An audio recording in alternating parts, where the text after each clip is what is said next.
the bleat? Is that what blue sky tweets are? I don't know. The bleat. I guess it's just a post. There we go. Oh God, you're gonna ask me to like log into. I don't. Oh God, yeah. Oh Jesus, hold on, stream. You can't see me log into. What the fuck is this? I know there's nothing on screen right now. Hold on. Hold on. I didn't think it was gonna ask me to. Oh God in heaven. We'll send you a code. Oh Jesus. Hey, Gears chat. Tactics? Yeah, we're playing Gears Tactics, baby. What the fuck happened? Oh, Savvy wasn't feeling well, so we're gonna do this instead. Yeah, fucking hell. Sorry, Savvy doesn't feel well, but hell yeah, Gears Tactics. There we go. Okay. I was waiting. I was like, oh man, dude, I can't wait to watch Elden Ring. And then I just saw you boot up Gears Tactics, and I was like, huh? Brother. Hey, chat. Brother. Sorry for the weird start. Because I literally just downloaded Gears Tactics again, and it was like Xbox Live. I'm like, I don't know. I don't know. Dude, it's Pride. You should be open about your Xbox Live now. You're right. You're right. Well, so welcome, crew. Savvy might join us a little later. Just was feeling a little under the weather, and so I was like, well, I don't want to like not stream. And I also have Mortal Shell, but I was like, I don't know if I'm gonna like it, and I don't want to start it whenever. Sorry, little sip of soda. And I thought about doing PSO, as in like prayers for PSO 3, because there is rumor that it will be announced this Game Fest. Yeah. I know it was yesterday, but there's still the Xbox press conference, and that's where PSO 2 was announced for coming over to America. Anyways, but then I was like, I don't know who else around to play that, and I think PSO is a little too boring, but I do know one game that is a fun time and no one really talks about, and it's fucking Gears Tactics, which is XCOM for meatheads, and it's fun as hell.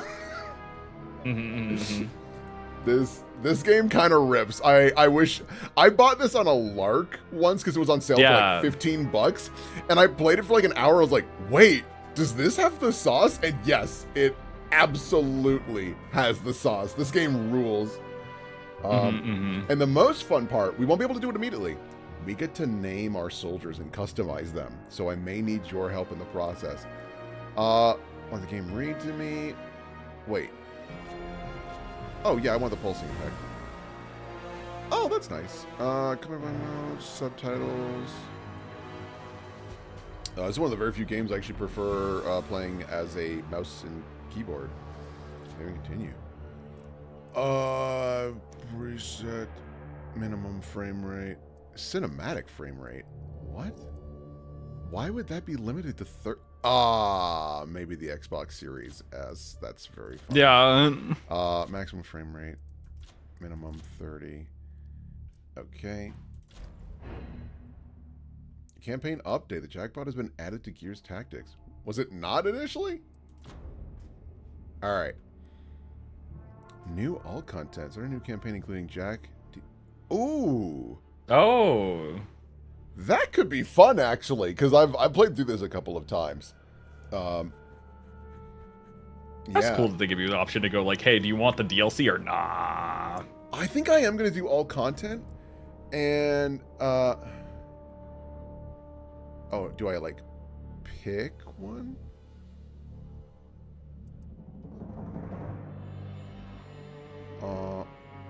Here? Let's... Iron Man mode will not allow you to restart missions or back up if you make mistakes. I don't know if we're at that point.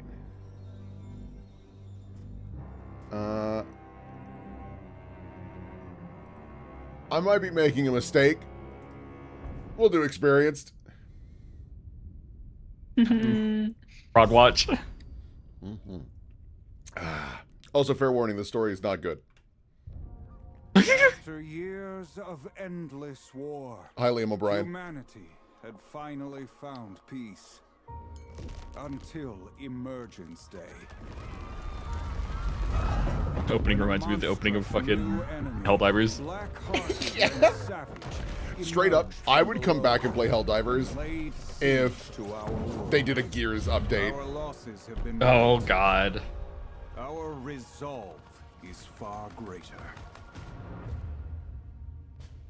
My fellow tyrants, today, Oh, that's right. I Coalition of love that they're Ordered called Government. tyrants, and it's like all fascist Right bullshit. Gears is so funny. These unclean beasts, these locusts, will advance no further.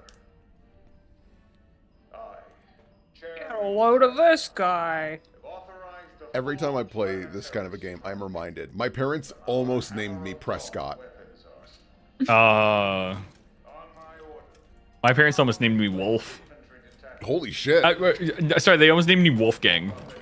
Okay. That's so sick. that makes more sense, but I would have been Yeah. pretty hyped if they're like, this kid's Wolf. Yeah. My parents almost named me Benjamin. Mhm. My mom was convinced I was gonna be a boy. That'll do Yeah. To the point where she had no girl names picked out. it. She was like, oh Crazy. shit. If you can survive Prescott's bullshit, you can survive anything. Apparently when I was born, the decision to name me Amy was pretty quick, though. Like when I was adopted, my mom was like, "We should name him like Wolfgang," and my dad was like, "No." And then my mom was like, let's name him Brandon." And then my dad was like, "Every Brandon I've known has been an asshole." And then I was named Brandon.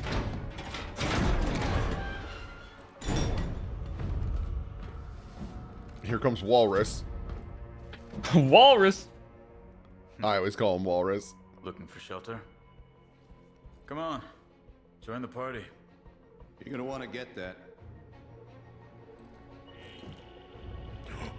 How did he know?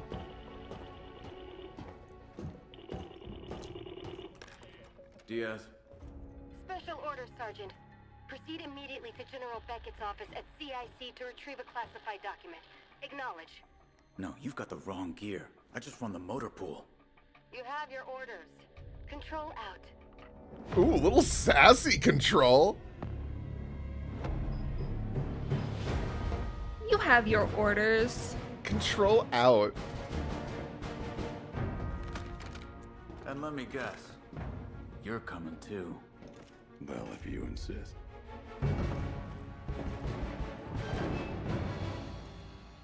Lol. This has ODST vibes. Yeah, a little bit. But I think ODST has a different vibe where it's like very melancholy and smooth jazz and whatnot. Yeah, and Rain. Yeah. Gears is just like, just dudes being dudes. Looks like we're on foot from here.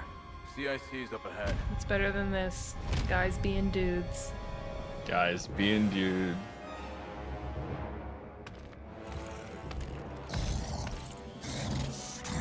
Ugh.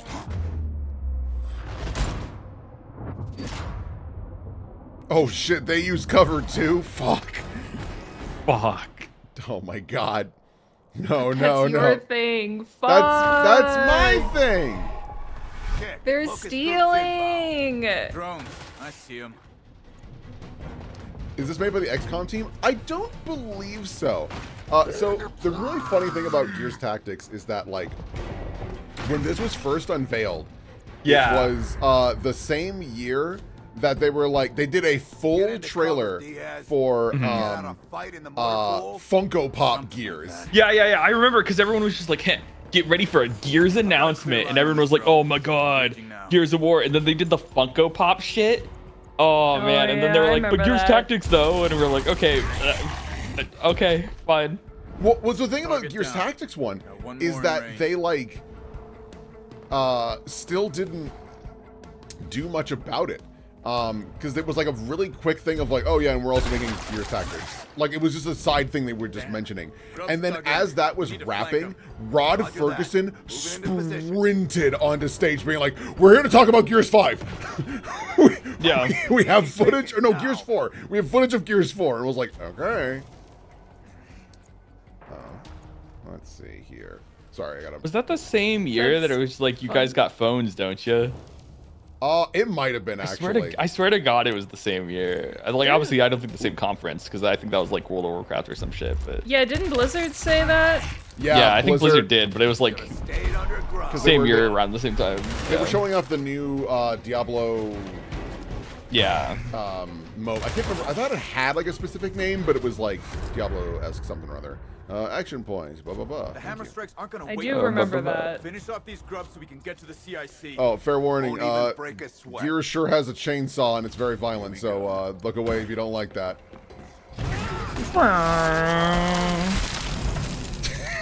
Making a mess here.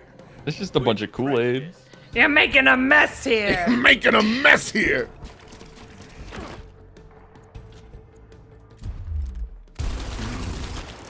One shot left. Okay, and then I need you. Can we retro? Yes, we can. Coming through, assholes. The Retro Lance is so fucking dope. Oh, it's such a bullshit gun in 3. All right. Especially Yeah. if you active reload it. Oh my god, what a nasty weapon. Tell me something, Sid Redburn. You Tell me, clearly know Sid where you're Redburn. going. So why am I here? I guess someone up there likes you, Sergeant. Let's mess them up. En route. Oh my god.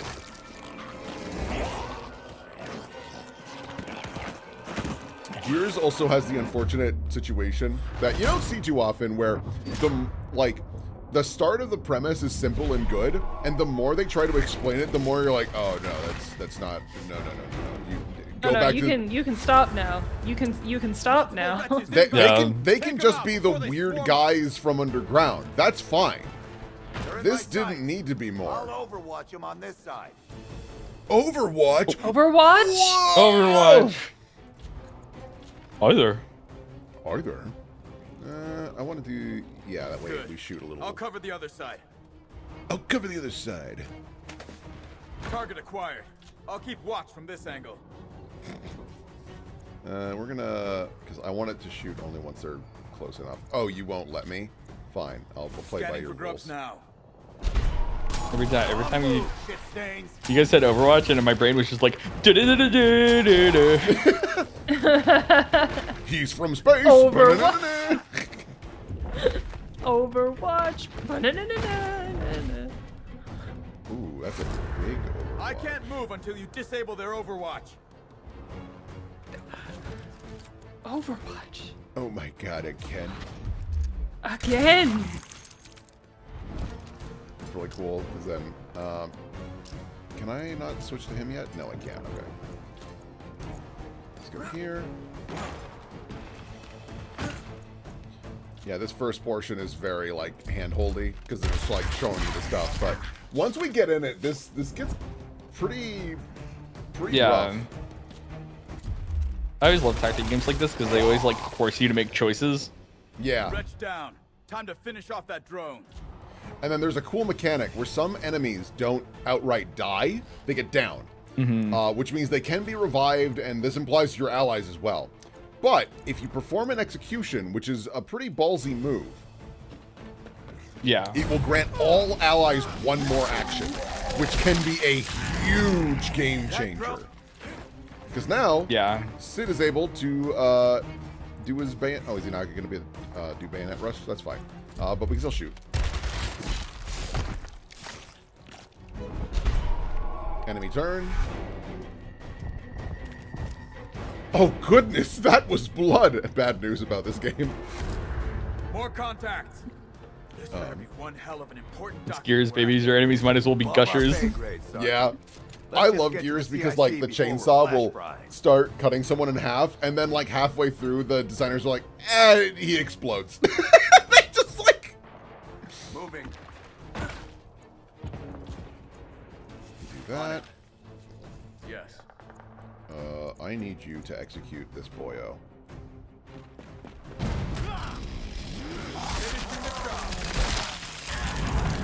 So the weird guys from Underground, would you? No. And I would also leave the Queen alone because of lore reasons. On the lookout. Got enemy your history. Oh no! Ow! Oh, fuck! Damn. My Lancer's dry. Gotta reload. Oh, but I can't chainsaw just yet. Okay. Yeah. Can you? Oh, you are gonna shoot him on accident if that happens. All right. Let's. There we go. All in rounds. Locust eliminated. Actually, I would like you to go there.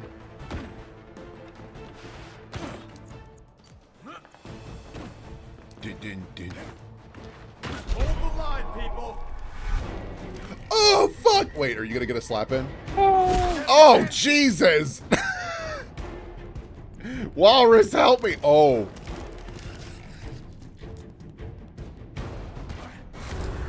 Time to play exterminate. hey, am I allowed to throw grenades yet? No, please. I really would like to start throwing grenades. Gotta reload. Yep. Oh, Back in you your also hole. need to reload? Oh, that's big suck. Huh. What's the furthest we can go? Because I would like you to not be here at all. In Okay. transit. Reloading. Oh, that's right. You can't even throw stim grenades anyways. Scanning now. Thruster on the Best I move. can do.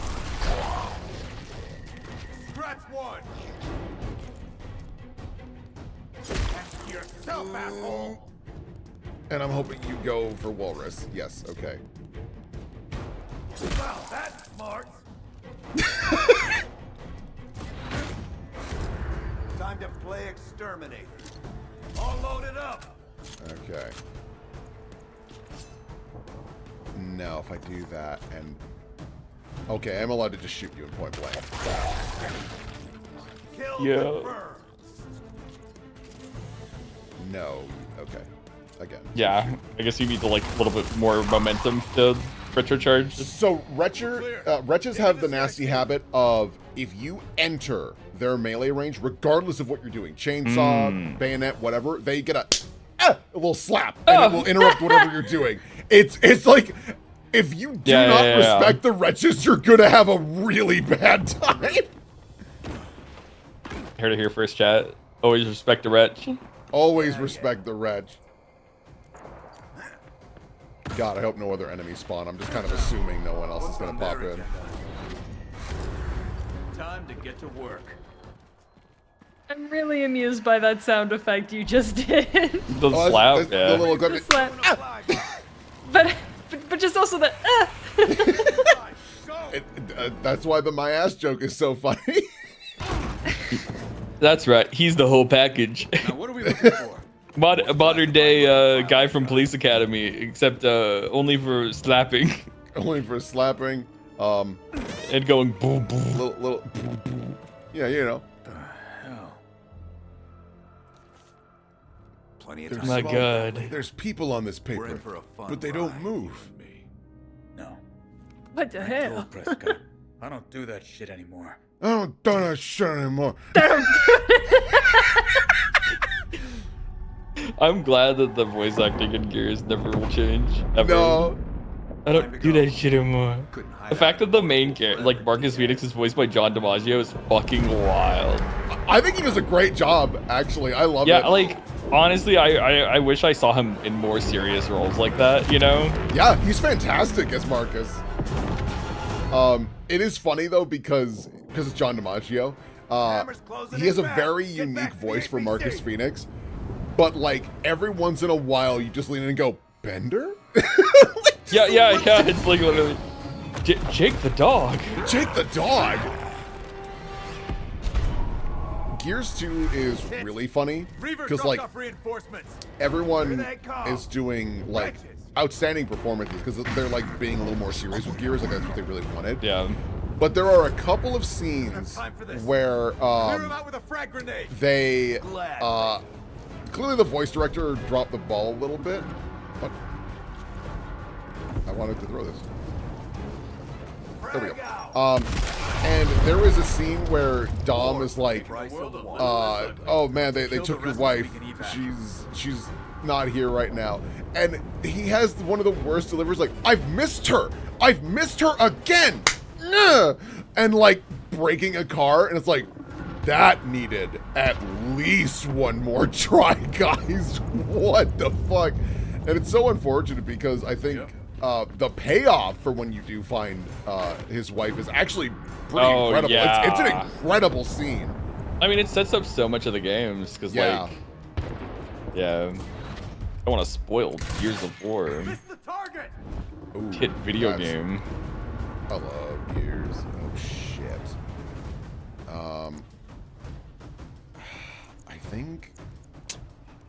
I think the best course of action is just to have you scoot around. Everyone, look sharp.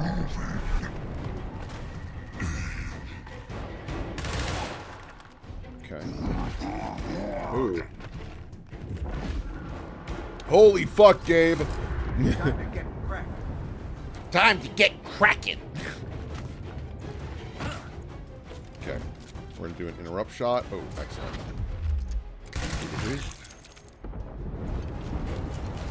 And then we should be able to rush our charge. And then my boy. Right up the gut. It's useless! Not today, grub. Are the Gears games good? Yes. Asterisk. Gears 1 is great, but a little dated. I think it has an excellent campaign. Yeah. Gears 2 has a fantastic campaign, but the multiplayer is a little wonky. Yeah. Gears 3's campaign is fine, but the multiplayer is the most refined it's been. Yeah. And then Judgment is hot garbage. Hot dog shit. Yep. Gears 4 is neat, but it doesn't have the same spark. Gears 5 is held back by its bizarre decision to be open world. I swear to God, they saw like fucking God of War and was like, Yes. What if we also had a sled? It's like, why? Huh? I love the open world question marks. Yes. So Gears 5 does the rudest thing. The opening mission is very streamlined like old Gears, and it also has like a fantastic setup. It's a great setup for the story. And then once everything's in place and you're like, okay, here we go, it then puts you in this massive ice field with a sled and just says, go. And I'm like, what the fuck do you mean? And so you have to find your missions. It sucks. It's so bad. Like, in concept, it's cool. In a well-established franchise like Gears that has never forced their players to do that ever and just go in straight line, figure it out, you know? And it was like, oh no. God, playing that shit was so exhausting. Yeah, I didn't even finish the snow area. Come on. It sucks because like the opening is so good because it starts off with you're playing as Marcus Phoenix's son, who is like kind of a paladin good boy. Like that's just and it does energy. like doesn't it do a protagonist switch? It does, Like- because what happens is the first mission is you play as, I think his name is JD. Yeah. And during a mission fighting against the new enemy, the Swarm, which are just locusts but pink. It's bizarre, and later on it's revealed that they're basically just locusts anyways. There is this thing that happens where JD is like fighting against all the locusts with his comrades, and Marcus keeps telling him, do not use the Hammer of Dawn. It is not viable right now. And if you don't know what the Hammer of Dawn is, the Hammer of Dawn is a satellite laser. It is it is literally half the reason the Gears of War setting is fucked. There's literally a city called Char, because it is the first city they use the Hammer of Dawn on, and it just vaporizes everyone. So when you get there in Gears 3, it hits so fast and so hard with heat that all the civilians are just perfect ash statues, and they like fade away as you walk past them. Yeah, and there's an achievement to not touch them. Yes. It is also where Ice-T is. Fucking, it also in that area at the end, it has one of my favorite lines in video games where Barrett is just like held on by a hand and he just goes, I suppose this is the part where I say I really love you, but I don't. I really, really don't. Yeah, Barrett's like, or yeah, he's like, Yeah. God, he's like, just for whatever reason, just a total fuck ass. And so JD calls in the Hammer of Dawn, and it does work. It gets rid of like a lot of the locusts, but then something goes haywire, and it just starts blasting the city. And so he is considered a war criminal, but he is given a pass courtesy of his service to the rest of the COG. And so when you see him again, he is like not okay because he got a lot of civilians killed, and he is like trying to redeem himself for this huge fuck up, but he keeps falling more and more into the COG mentality, which are a bunch of like fascist soldiers. Yeah. It's great. It's a really interesting setup. And they hit you with the open world. Then they hit you with the open world, and that Put a frag grenade in that emergency hole. If one of the you don't close it, characters they'll is just like, keep pouring out. oh, You think this is the first I can hole I've seen, Sergeant? mentally control locusts. I'm like, what are you talking about? Oh, this is not ideal. Okay, so which one of you has line of sight on me? You do. That might be I might be able to get away with this. Okay. Okay, a little less on that. And did they lose the main writers? Like, I don't 100% know. I know the reason, or they haven't said it outright, but it's pretty clear. The reason that they're doing Gears E-Day is also you need to throw grenades in emergence holes to stop enemies spawning. Classic. The classic. I think the reason they're going to get Gears E-Day is they finished Gears 5 and they were like, we don't know how to finish this trilogy, and I don't think anyone is excited about it. So I guess we'll just do a restart, kind of. Yeah. We'll just do a prequel, which is what everyone wants. Because the other one that we thought we were gonna maybe get was the Pendulum Wars, which would have been awesome. Yeah. The Pendulum Wars are Safety's off. the war between the like various nations, and if I'm not mistaken, in Gears lore, and I'd have to double check it, the Pendulum Wars end, and then I shit you not, a week later the Locust emerge.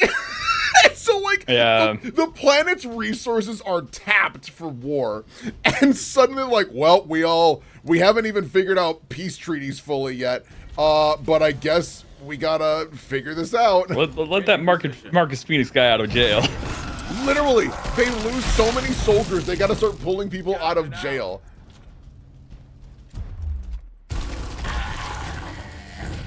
Love it. Standing by. It's amazing. I love Gears.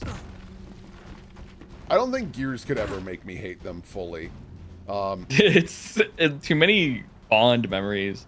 Yeah. Like the Gears of War 3 like multiplayer was just so fucking fun. It's so and then it's just like that whole era, because it was like Mass Effect 3 multiplayer, Gears of War 3 multiplayer, Halo Reach, like shit was going off, man. Like that era of games is pretty incredible.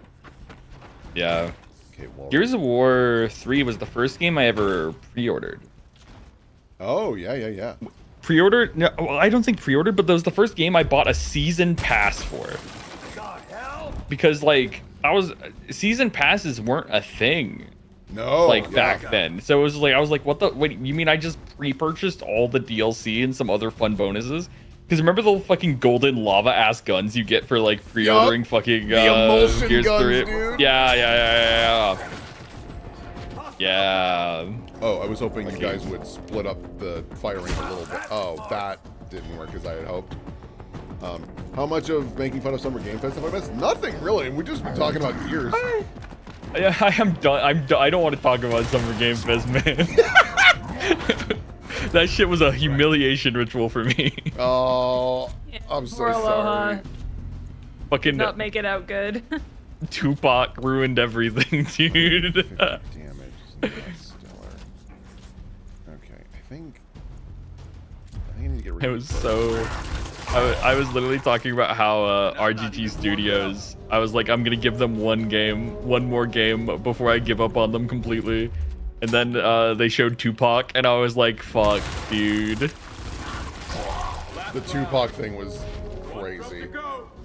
Turtle away for Tupac, dude. Yeah. We're getting remastered Godzilla Destroy All Monsters. Yo, that What? rules actually. Charging! I would love that. Nah, Gears. You or me, Gears asshole. it was so fun because like Nubby and I did a playthrough of all the Yeah. the initial trilogy, right? And Yep, moving. it was so funny to go through and be like, so Gears 1 has some of the best like mission design because like the second act has you doing night and dealing with the Krill, which is this massive swarm of flying bats essentially Yeah. that move so fast and are so sharp that they literally like bisect people as they fly by. And so that mission is all about how do you traverse the night without like just powerful floodlights to keep you safe. So you're like blowing up cars and then while they're still on fire, pushing them down a hill. But then at one point the brakes give out and so you have to run with it. It's awesome. It's so good.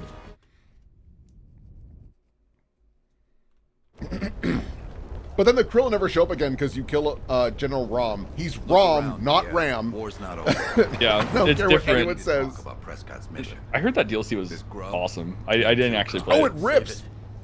I fix things now. It was so funny because when we played through 3, Nubby and I were like, why was 3 not just the DLC? The DLC is exactly what we wanted. It plays so well. It's very fun. It also has you playing as, oh, what is his name? He's this big balding guy that is always smoking a cigar. And he's got a line that's become a vocal stim for me where he's like, boy, This the wasn't the bullies in hammer. this school No. are rough. It's so funny to me because they're like was going Ukon. through a school and a wretch comes in and hits him and he's like, "Gah, gah, gah, gah, gah." And then he, to no one else in the room, just goes, the bullies in this school are rough. And then it keeps going. I'm like, this is the best. Gears is the best when it's just dudes being guys in war. It's so funny. So fucking crazy. Cars, gas tanks, also using Krill to kill targets by shooting their light sources. Yes, that was another cool mechanic, where you could shoot out lights over enemies and they would get killed. But it also meant that that was no longer a safe area for you. Comms work in this dump at least? Let's hope not. Yeah, no Elden Ring today. Savvy wasn't feeling so hot. So I was like, fuck, I'll play Gears. Or Gears Tactics, because I love tactics. Mm-hmm.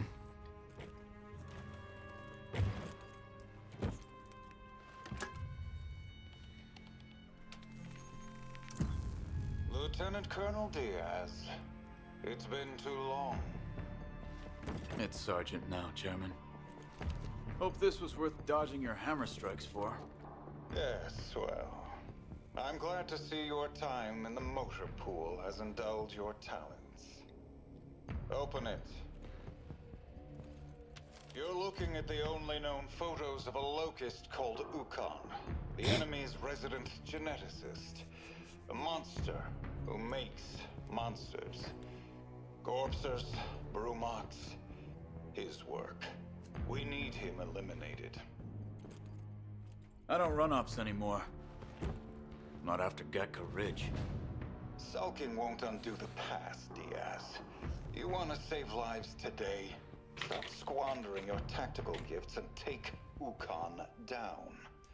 Before Dude, he take creates Ukon down. something even Take worse. Ukon down. Hey, I can't your offer you tactical much. gifts, such as No running with a personnel, no chainsaw or supply. telling another guy to run at someone with a chainsaw, we need a man like you on Ukon. Say, I need equipment. Need a man like you on Ukon. Oh, you always were resourceful. Recruit whatever gears you find and figure out the rest. As for your incident in Gatka, try to do better this time.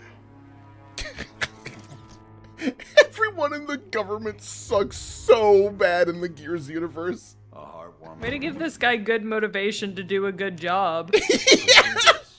You work for me, not Prescott. Got it? You're the boss. Motor pool. That's not his name. Come on. Let's find some more gears.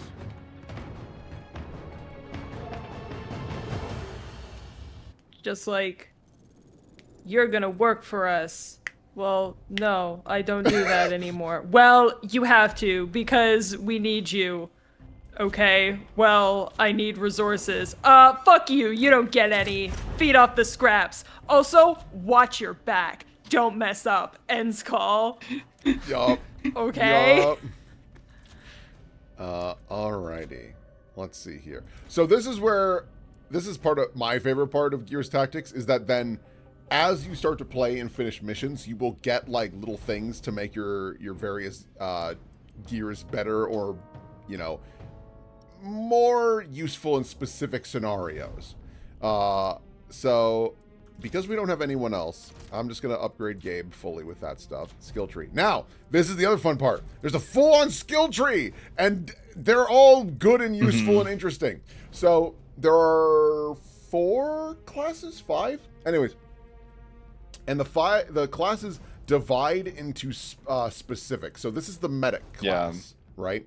And so they can lean more into using their chainsaws. They can lean into... This is... Paragon's actually quite good, because what Paragon does is they can just be like, hey, you, get more actions and do more damage this turn. They can also... you know, where is the other one? Oh, either group heals or single target heals. And there is a big difference between the two, because like the single target heals are just better.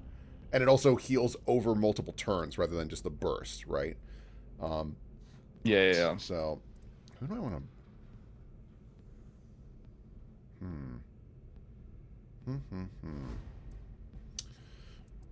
to... I do like just the grant a player another action. Gabe, you're going to be our action boy. We didn't get anything. Any helmets? Okay.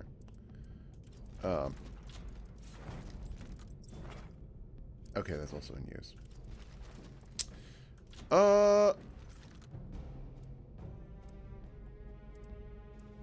You can show off your arms. They're impressive. Now, the question is, what color is Gabe?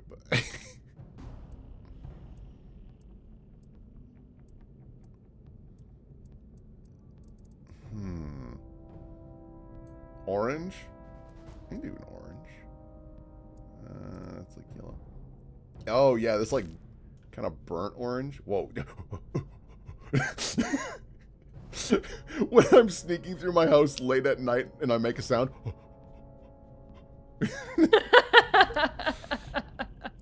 And then, what's our accent color? And someone said Urple. Might have been for something else. But...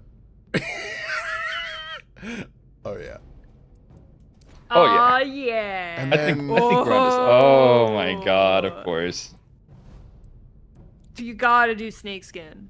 Yeah, where was that again? Amoeba. Welcome back, Sav. Hey, Hey! Yo. Speckled. I'm trying to find some snakeskin. That's snakeskin-ish. me when I'm crafting in Snox. Final Fantasy 14. Huh.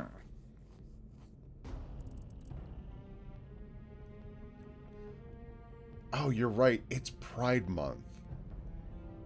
Yo. I should try to make them different flags.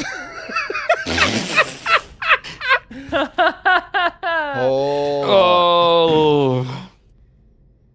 That's funny. Okay. Hold on. I got an idea. Running onto the battlefield like, you're homophobic if you kill us. Okay, what's So what's this guy's the leader, right? Yeah. Then you need to make him the all-inclusive flag. You know, Right. So the just the rainbow, yeah. Okay. Yeah, the rainbow with the triangle.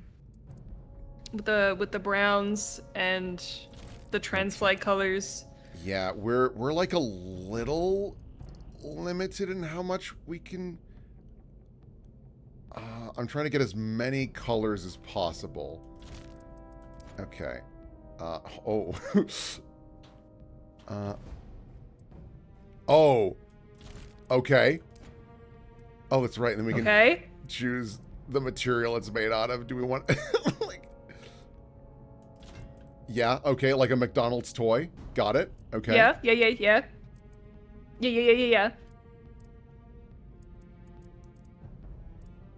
I'm. What a fucking mess! Oh my god, dude, this looks like a Nerf gun. Okay. And then Hey, how'd you want your armor painted? Just put it in the paintball range for a while. apply to all equipment. Oh, brother. Yes. Hold on, because what that means that yes, dude. Hold on. What we can do then? Dude, fuck yes. Oh, if we make... Oh, we can have all our equipment be the different colors that we need. Okay, so... Yeah. We need the purple. Great. Okay. Okay, and then our pistol is going to be our yellow that we need. Great. Sure. Perfect. Okay.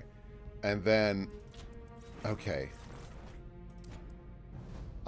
So we've already got red. Yeah, I need some green.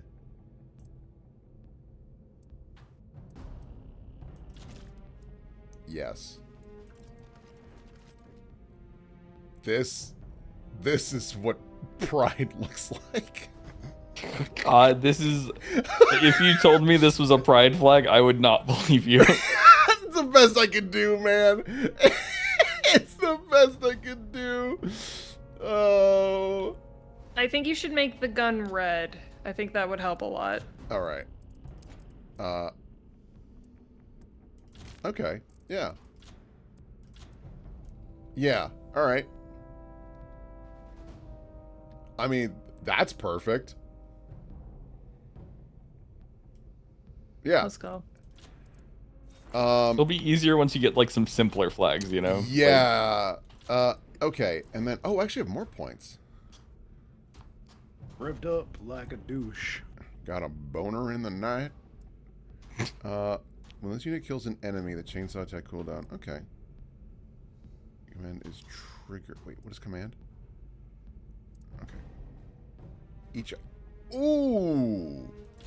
I would like that, actually. Okay. So you're squared away. Go to Sid. What do we want Sid to be good at?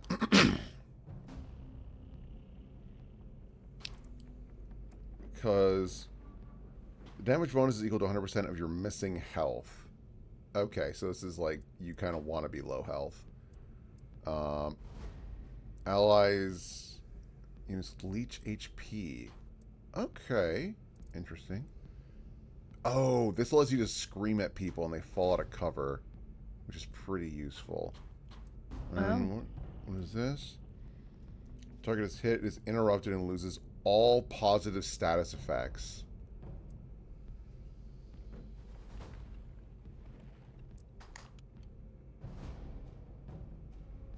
Oh, wait, no, this is the tanking one. I think I want Shock Trooper, actually.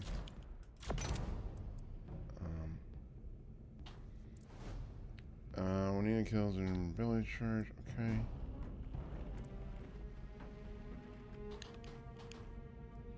When this unit shoots at an enemy with less than 50% health, 30% damage.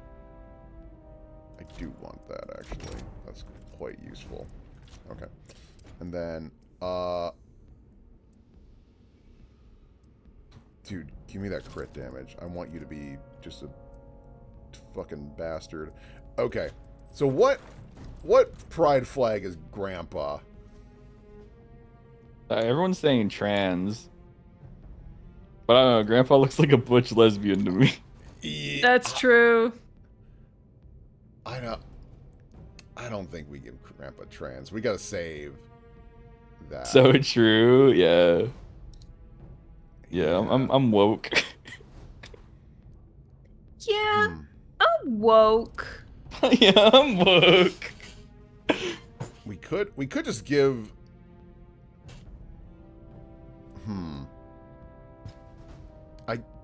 Is Grandpa a part of Pride? Dude, why can't Grandpa be a part of Pride?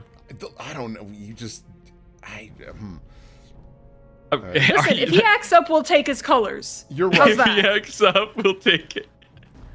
Gay Man Pride flag is teals, blues, and purple. Okay. If you want, you could always. Is there an ally flag? I bet there's an ally flag somewhere. Not certainly not one that anyone approves of. Probably, Okay. And then.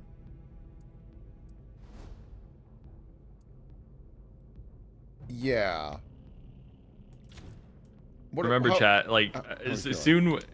Wait, how customizable is the other characters? Are they actual like characters, and we just put the colors on them, or is it like, do we get to like, actually like get some randies that like have no purpose? You get randos who have like they can fill whatever you need. Like you Yeah. you Okay. can't modify like sex or anything like that, but you can give them different hairstyles and whatnot. So there are keep that in mind, chat. I think there are 4 characters that are like, this is a person in this setting, and the rest are just like random. So can we rename? Yeah, you can rename the other guys whatever the hell you want. Yeah. Yeah, they're Keep that in mind, chat. They're full XCOM, so that's why I'm like, I feel like Don't waste your good flags on these guys you can't change. You know. that's why I'm thinking. Hold on, I'm thinking Grandpa is just like man, dude. He's dude. just man, dude. Just The one. supporting his grandkids. Just like dirt covered man, dude. This is the man pride flag. Look at Dirt. look at this, just fucking worn dirt. Perfect. He looks like I fucking spilled Nolan oil on him. Yeah. Here we go. you, Sebby. Here is fucking man, No, I dude, got you, I Grandpa. got you. Perfect. All right. So now, sorry, I forgot we. You forgot. All right. Let's go to a mission. Make him forward colored. What the fuck do you mean? Perfect. Look at this. Gabe, it's perfect. Yeah, it's Gabe. Narsty. Oh, there's a ghost town now, so our recruiting options Shat are on this thin. man. Our best bet for gears Listen, is Echo 5. it's not his Mop-up fault. unit stationed nearby. He's trying to be better. Pay him a visit. Fuck yeah.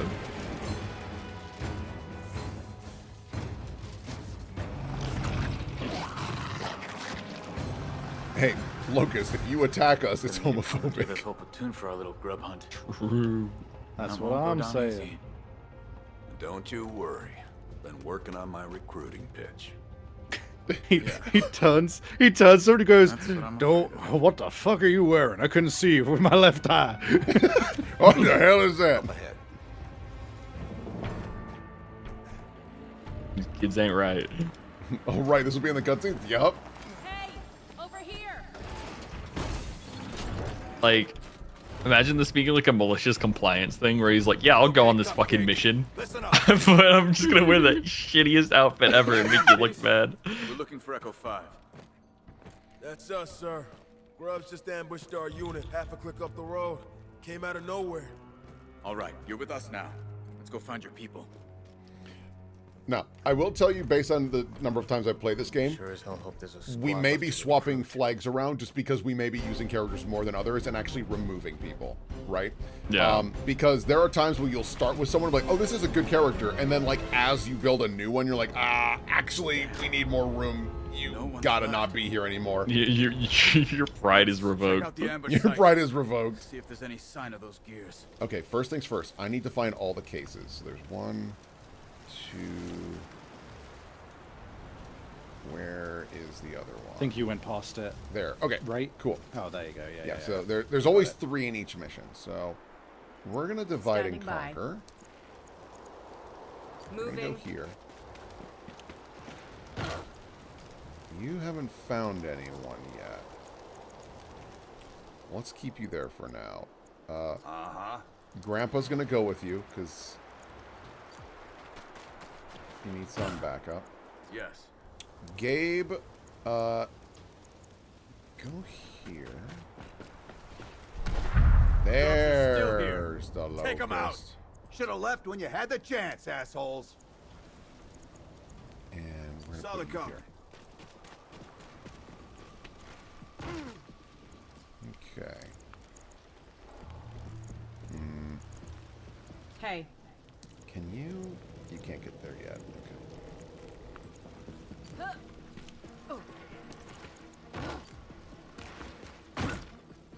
Wanted to tell y'all in the chat about a really good cowboy game called Far Far West. It's out in early access now, but outside of a few kinks, it's such a good and flavorful game. I have heard really good things about that. I do want to poke my nose at that at some point. Isn't like 4-player like horde gameplay, or am I thinking wrong? I know it's 4-player, I think, but yeah. I don't know the full specifics, but I think it is that where it's like you do little missions and you kind of build your sturf.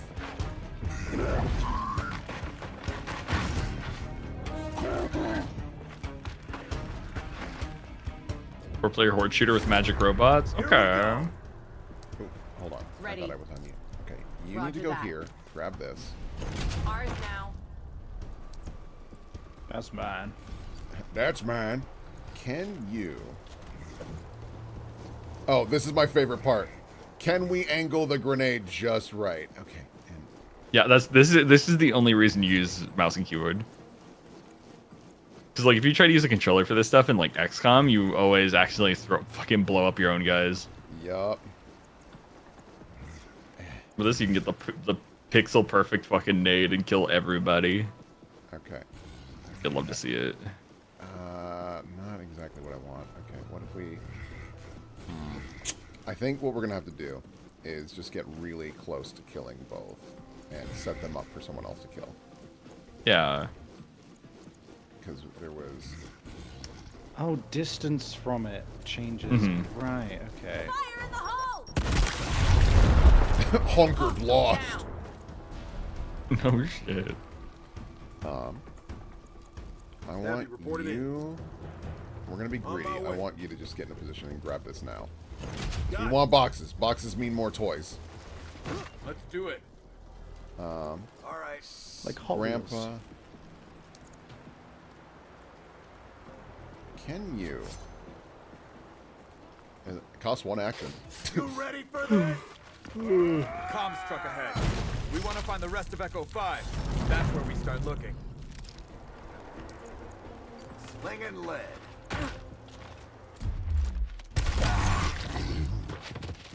Great. Gabe. Nice one. 3 action. I don't really want to do that. Right.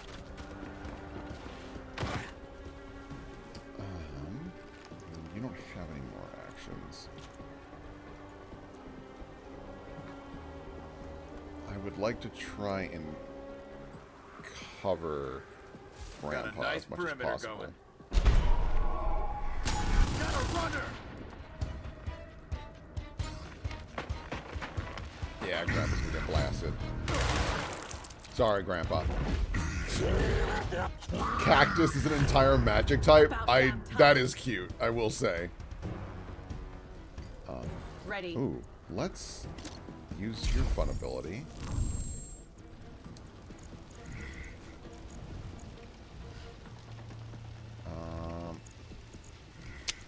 Can't get you as close as I would like.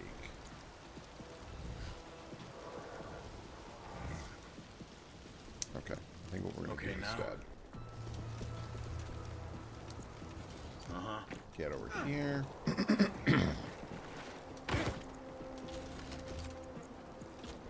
Hacha.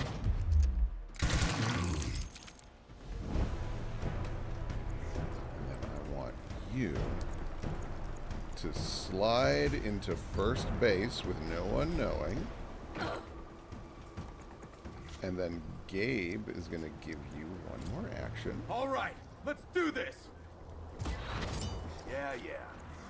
And then now...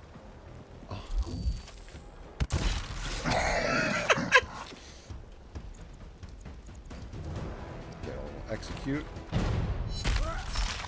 Not yours. And Grandpa, you need to scoot Not and bad. boogie.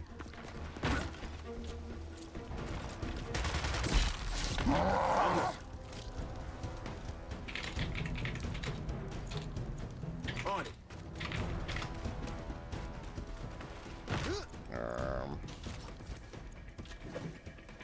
Can you just kill him? Is there any way to just outright kill him? What the hell do you mean he's gonna bear? Oh, wait, I saw it. Oh, I saw it. I saw it. Maybe aim like a little bit more towards the back tire. Oh, where the fuck is it? Oh.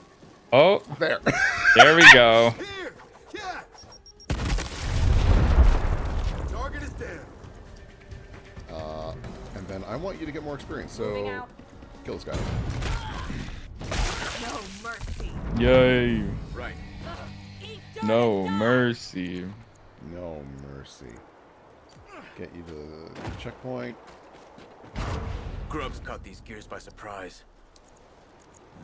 We'll bring their tags home at least. Go ahead. Put you there. Here comes trouble. Grubs. God, I look awful.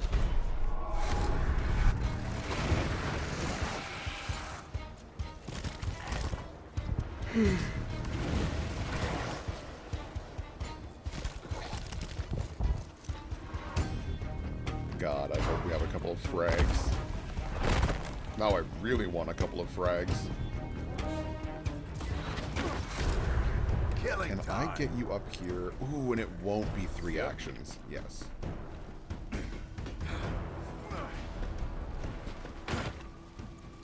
You don't have frags, so. Yep. Almost. Is your grenade? Yeah, your grenade's on cooldown. I really wanted. Actually. Yep. Oh, that's right, you're also on cooldown. But I do know what we can do with you, because that's going to be too far. Ooh. You got it. Because the big machine gun has, like, the best Overwatch. Setting up a perimeter. I don't know if you had to get fully out of cover for Say, that shit. say that again. Say that again.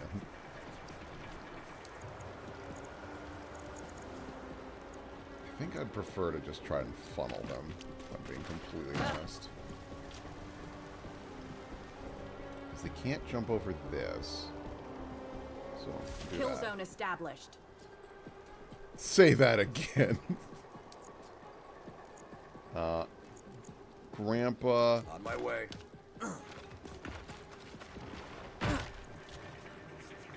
I've got Overwatch. All right. I'm ready for him. I'm ready for him. Watch that E-hole!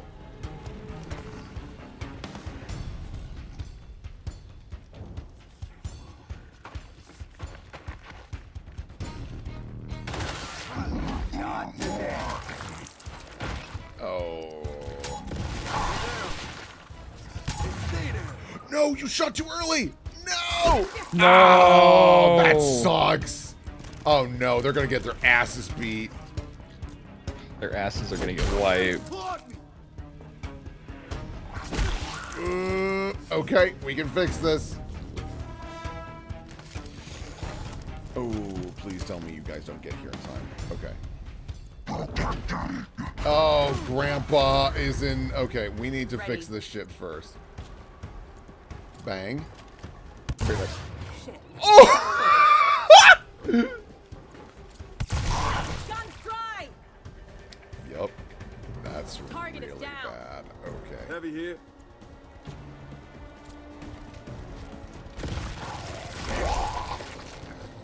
That all you got? Okay, okay. Bring it on. I'm ready. Something like that. You have to reload. Ready. You need to throw a stim grenade right now. Help them out. Stim for you. You now need to help Grandpa. 'Cause Grandpa is in the shit. Oh no, we don't have disabling shot yet. I would really prefer. Yeah.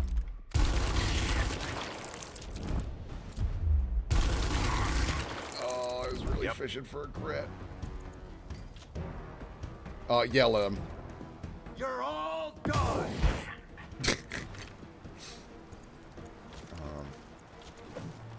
I don't want any more. Hacha. Wrong frag. Take that e-hole. Okay, and yeah. I was fishing for a crit. Grubs are on the move. Grandpa, hang in there. Low on ammo. She'll take one more hit. That's fine.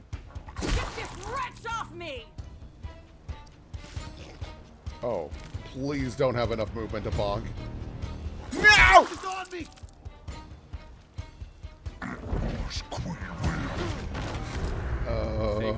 Okay.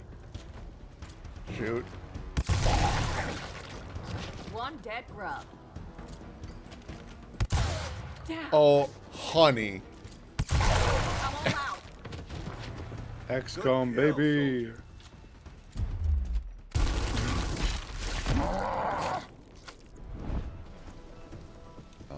Standing by. Can you get a We'll go. beat on him? Ooh, not a high percentage, but I believe. You're a hero. And then... No, that's too far. Okay, now.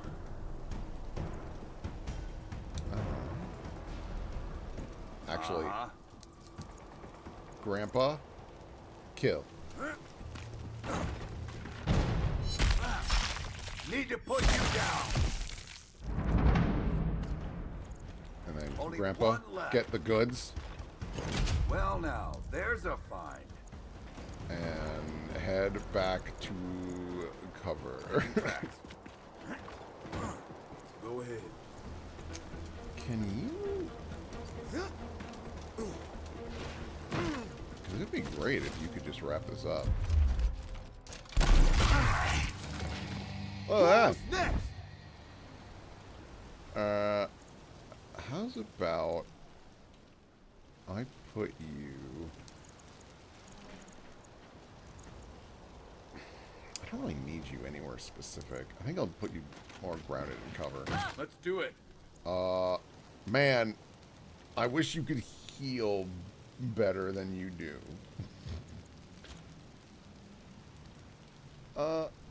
I guess in case an emergence hole shows up, just aim On the this way. lookout. Eye sharp. Got Fuck. another wave inbound.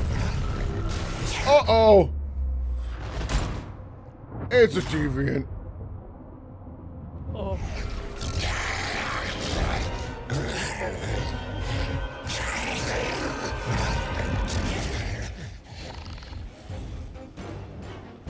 Are you about to swarm my heckin'...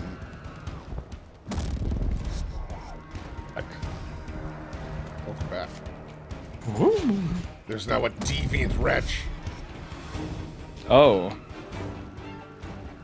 As long as they are present and in that aura, all wretches have more evasion.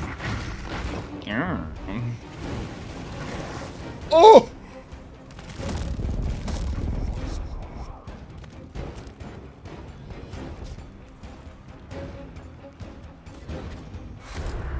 Let's kick some ass. Okay. Scout on standby.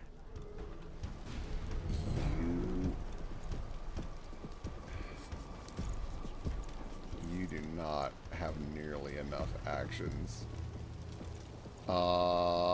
Okay. You are gonna back up. You got it. And if anyone gets too close, On blast them. Overwatch.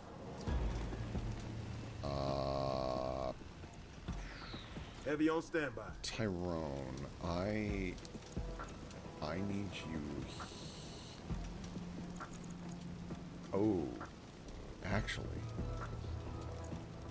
that might be better. God, I wish I had a frag right now. Aim down the way. On it. Okay, now?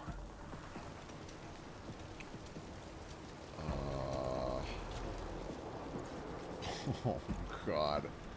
Those percentages are so bad.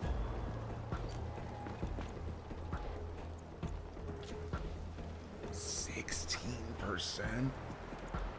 Oh, God. You might have to Overwatch as well. Aim a little closer. We're covered here. Reporting. Grandpa. You need to go help our shotgun lady, I think. Otherwise, she's gonna get overwhelmed.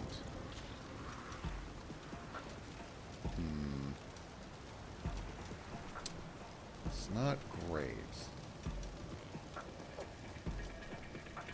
No, because if you Overwatch that, you're just gonna shoot her and she'll die.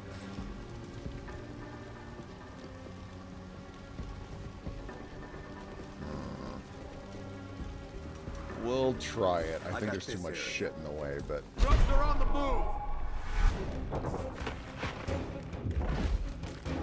Been doing this a long time. Oh, girly, I wish you hadn't shot.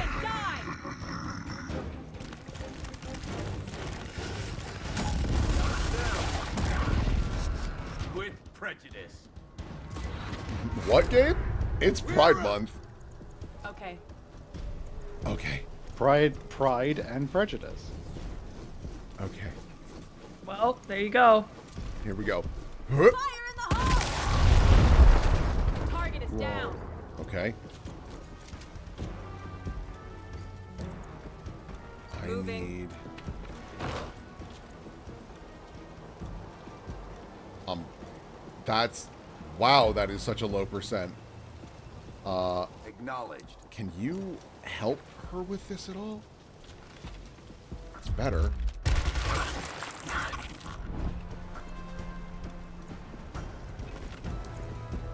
Ready.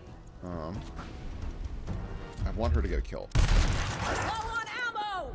That so sucks. Hey. That cannot be the... That's your best target option? He's so far. I mean, the others are in invasion range, so... Okay. You or me, asshole. There we go. Yeah. I didn't realize he was still, like, on the edge of it. Nice. Can you clean this up? Oh my god. Amazing. One dead grub. It would be incredible. Okay. He'll reload soon.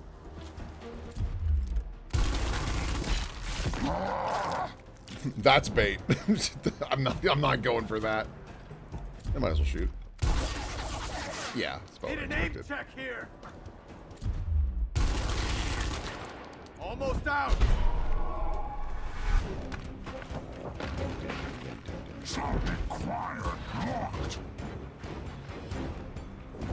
Drop something at him. Time to go. Sorry, someone messaging me about possible stream ideas. Ooh. Oz also posted big cookie. A big cookie. Big cookies. Wow. You did help your friend, which is not ideal. I read you. You're on grenade reload. You're on grenade reload. Yep. You are not on grenade reload. Can we get the bounce of a lifetime? Actually, wait. Okay. Tyrone, you got a hell of an arm. You can reach all the way. Yeah, all right, man. Let's a shit rip. Here, cat. I'll be right back. Yeah. Yeah. Keep 'em coming. Please show Big Cookie. I will. Okay. Add source. Image. Okay, and then I need to download this cookie. Save image. Careful. Big Cookie. Yeah, no. I know you can get an OBS plugin that lets you just like instantly put something up as an image. I gotta find that thing because it sounds really useful for this shit. Oh Jesus, that is like gigantic cookie. Yeah, that's what happens when you take a photo on your phone for the most part. What? I don't want to rotate it. Just give me the fucking cookie. This looks really good. Chat, behold, Big Cookie. Isn't that amazing?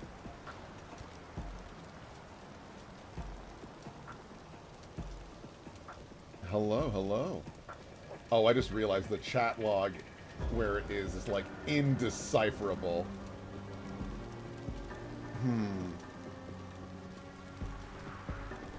That's fine. It's years. Reporting in. Okay. Can you get this dude? I'm empty. Reloading. Reload. You might be able to wrap this up, actually. On standby. Uh-huh. 2, 3 actions just to get there, huh? Wilco. So how goes the game? Never knew Gears had a tactics thing. Yeah, no, a lot of people don't know. Which is a shame because it's actually really fun. Yeah, I guess just light this dude up.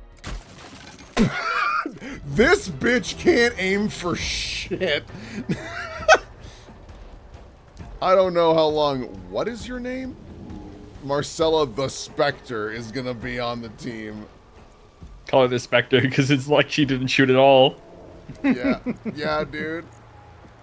It's like she was never even on the team. I wonder.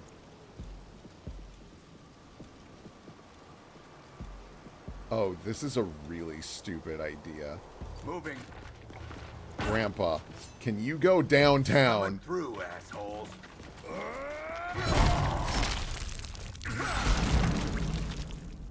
Right up the gut. You or me, asshole. Okay, that's not gonna work. Grandpa, I do want you to be safe, despite how we've been treating you. You have 3 actions?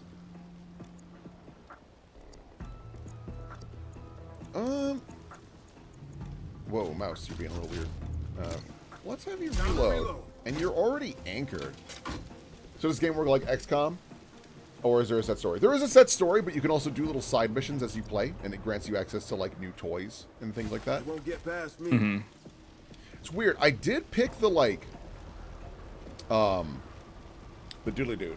The have all your toys run, but I don't think it works. I was supposed to have Jack immediately. So I think I was supposed to pick one of my other files, but I was concerned it might get deleted. But, oh well. We'll do this in case this guy rushes you Eyes down. peeled. And Got enemy activity. Oh yeah, and they showed a little bit of Star Wars Company Zero. That's all. yeah, that looks. Star Wars XCOM. I'd be curious if that's by the same folks that did this. Ukon's wiping out the mop-up. Maybe, I don't know. Because if I'd it have, is, I'd be more interested. Mm-hmm.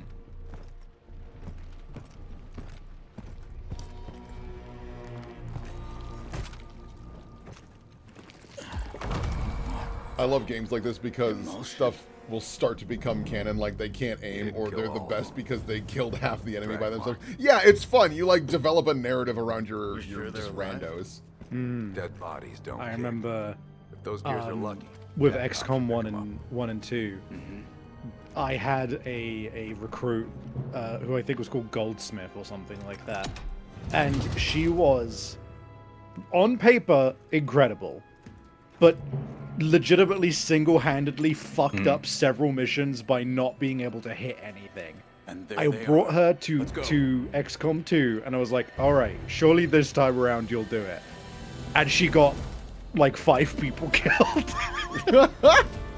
Used to do this thing where friend would have XCOM 2 open, and then we would parsec it, and we would all control different guys and stuff. Whoa, one of my that's one of my guys was called Dipshit, and I called him Dipshit because he always constantly fucked up, and every mission that he would go on, a teammate would die trying to save him. One time he survived, and his entire squad fucking died, and it was just like, well. That's now available. All right, let's open all these cases and see what we get. Send a magazine. Hunter shell is pretty decent. Okay, yeah, red. All right, team. We have new... Oh, you leveled up, huh? I think I want you to have... you can't heal. You can't heal, and that's kind of important. I can get you healing. We will get you healing. For now. But, because I think frags are just too important, to be quite frank. Is that the inspiration for the Lancer character? No, Chicken Shit came before Dipshit. Completely different people. What came first, the chicken or the dipshit? Each ally is healed. That's the chest things you were looking at for a second there made it look like he had 2 big, like, soda cans that you could crack open on his chest. Yeah. Oh, that's what I love about Gears armor. It like looks pretty stupid. Yeah. All right. First things first. We're gonna customize you a little bit. Focus. This ends the first time I get a critical hit. Cool. We don't have anything else to give you. So, Marcella. First things first. I have a new name for you. Perfect. Yeah. The rest of that's fine. Do we want a hat? Oh, we can give her a cool mask. Doesn't change color though, is the only problem.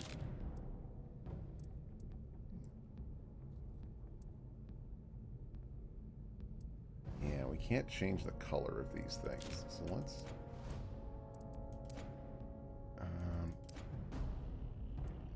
give her big old scars if we so desire. I return. Welcome back. Welcome back.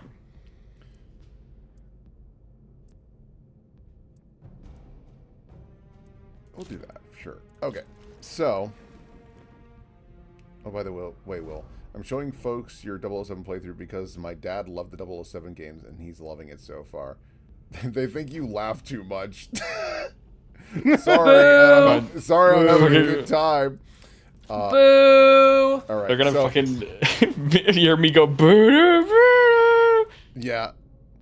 All right. So, Yam, you weren't here. We have named her the Mrs.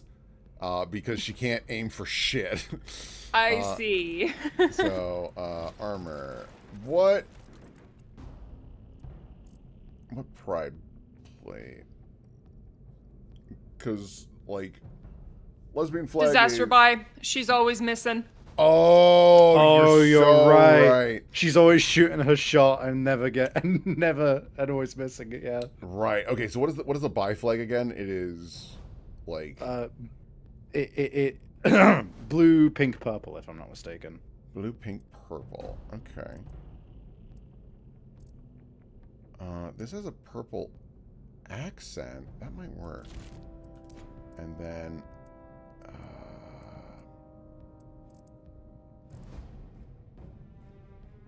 blue, pink, purple. Yeah. Okay. So let's do that.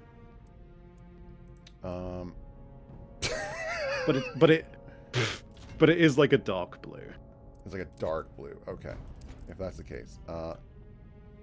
That's that's like purple. Maybe the finish changes? changes it if like you change what kind of finish it has. Yeah, let's not. And purple really. is part of it. Okay, so I guess that could work. Do the blue on the gun. Yeah. What is? Oh, that's gonna give it a yellow tint. That's not gonna work. Okay.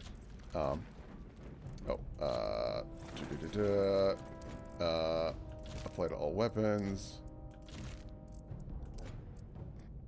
Apply to all.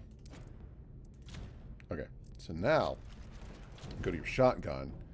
And what color we need this to be? This is going to be blue. That's as deep blue as we get.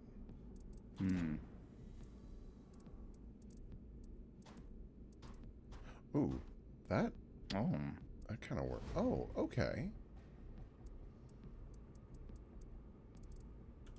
That's pretty deep blue.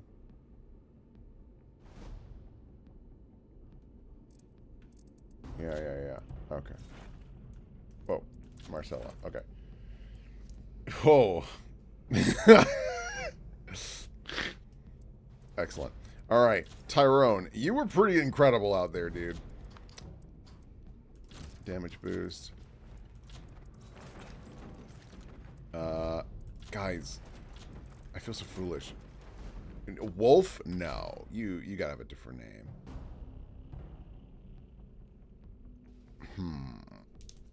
What do we give? Yeah. Shark and then make him trans.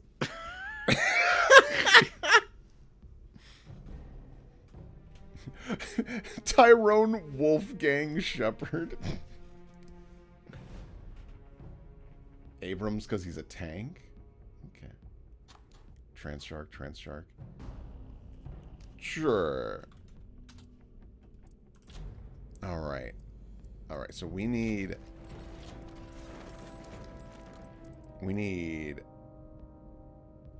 Is there a way I can? Ooh, I might.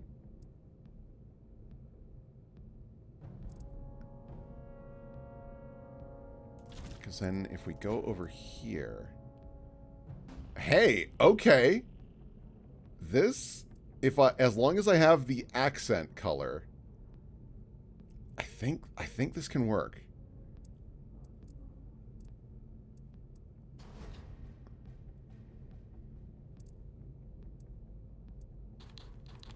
What's the... Okay. Yeah. Okay. What do we think? Does this work? It's pretty damn close. It's pretty damn close because like I said, I unfortunately can't just like color fully pick, yeah.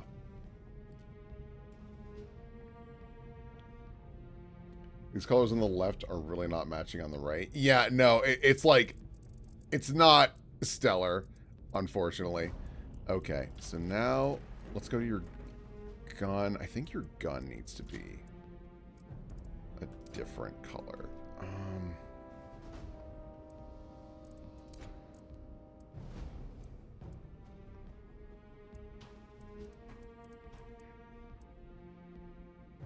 Give you polka dots.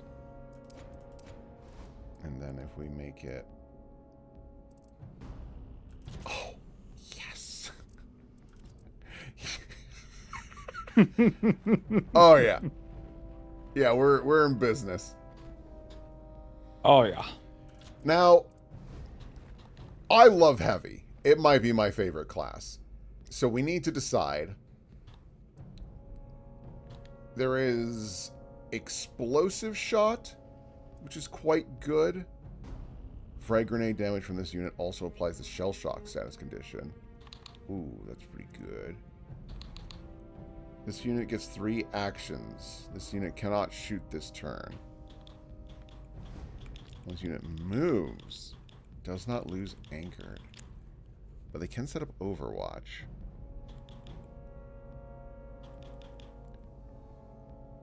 Ooh, okay.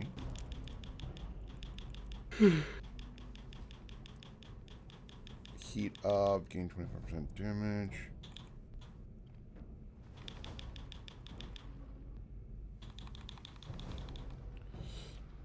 Man, I know why the heavies are always explosive classes, but like, why aren't there ever scrawny explosive classes? Yeah. I feel like it kind of depends because, you know, in like TTRPGs, your alchemist is kind of your bomb guy, more or less. Yeah, then you got like Junkrat. True. True. I mean, obviously, he isn't like a class, but. Who's huge? Dude, Junkrat's so big. You're about to unlock. Yes, I do want to do that. I mean, he's 6'4", but like he is scrawny though. That's the thing.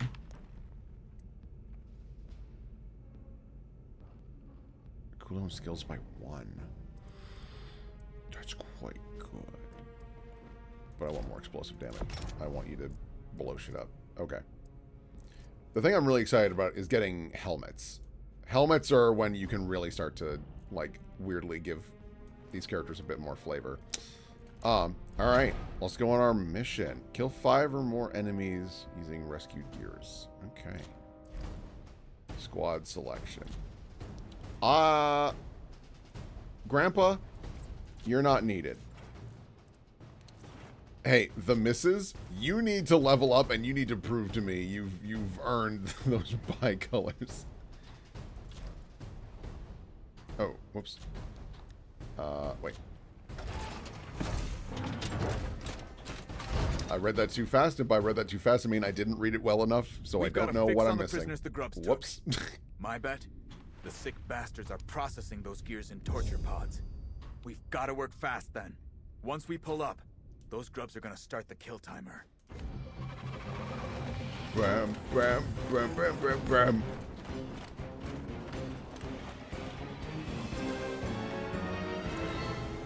Clock's ticking on our people, so it's just us two. Medic. Full squad would only slow us down. And I believe you're Free a heavy? those prisoners. Yeah. Okay. I really want a sniper. All right, we're up. 15 turns remaining. I need you to scoot and boogie. Scout here. Okay, I guess I do have like 15 turns for these guys, so it's not like... Oh, wait, I forgot to check. Where are the boxes? Okay, one. Is there another one like... Okay, it's not that.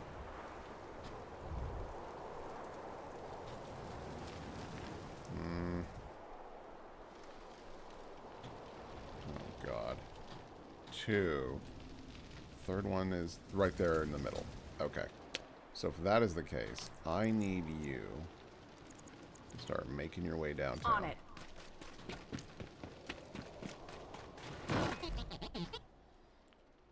Jack has 2 skills. All right, Jack. My little dude. Nah, I need the cloak. Anyone sees you, you're dead. Jack's cloaked.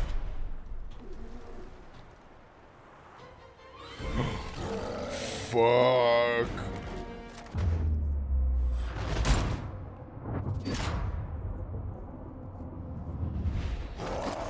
Heads up, Grenadier inbound. Keep him at a distance. That Gnasher means business. Okay.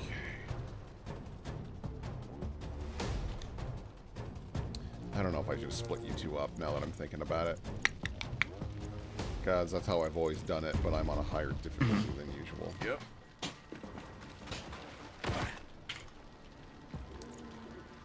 Let's get you on those stairs. I read you. I gotta go record something real quick. Yeah. Okay. Oh,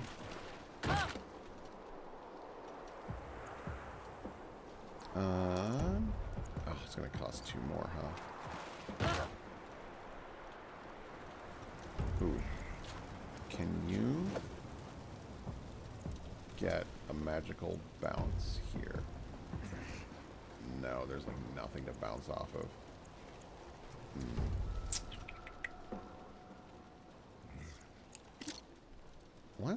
Let's have you cloak, just so you are not blown apart. And then I would like you to start making your way towards the box. And also scouting for me. Hold the line, people! Grenadiers and shotgun boys? Yeah. They're shotgun boys and grenade guys.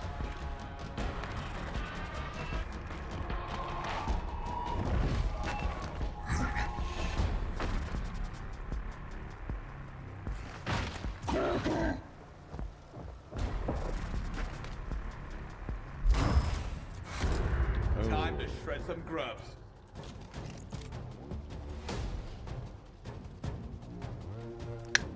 That's not ideal.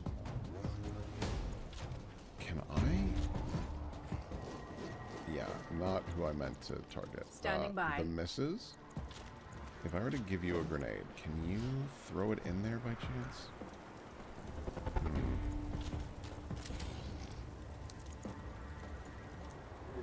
Moving. Because there is a window here.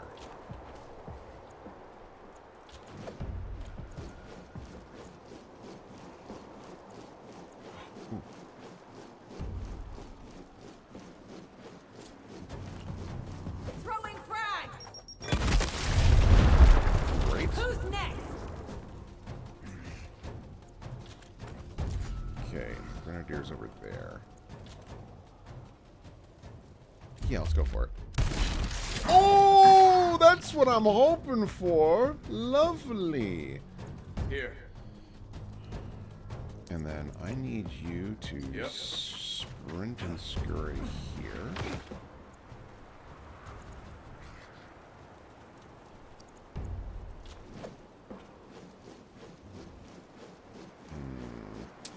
I do kind of want to save this for our Grenadier friend. If you had one more movement, could you get up here with me? No, the shotgun guy is going to blast you anyways. I think what we're going to do instead. If you had the chance to take another step, could you do it? Could you do it? Could you blow up that guy? Could you blow up that guy? Oh, I'm going to try. Grubs are on the move! You only get one step. Do not miss your chance to blow up that guy.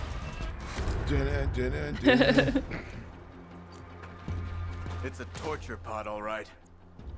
Grubs won't be breaking any gears today. I promise you that. Okay, let's get you into grumpy mode. Oh, fuck. I didn't realize he could... Yeah, that makes sense that he can see me. Watch it now. When Grenadiers get mad, it's like they don't even feel pain. Okay, but he did lose his opportunity attack ability. So... what I can do... Wilco. This might be a very risky play, but we're going to try it. Rest in pieces. Let's You get one more action. Give her another action point. Time to 'cause- up your game. I'm listening. Okay. I need you to then go here. Ooh, I thought that would kill you. Didn't connect. The missus, dude! Unreal. Oh, she's gonna get fucked up. Nope. And didn't crit. Oh, I really needed you to crit. That's why she's the missus. Oh, she's fucked. She is like... Okay. We're gonna get Jack into position to... Oh, wait. Actually. Okay. Different plan. This is not the best, but it's what I got.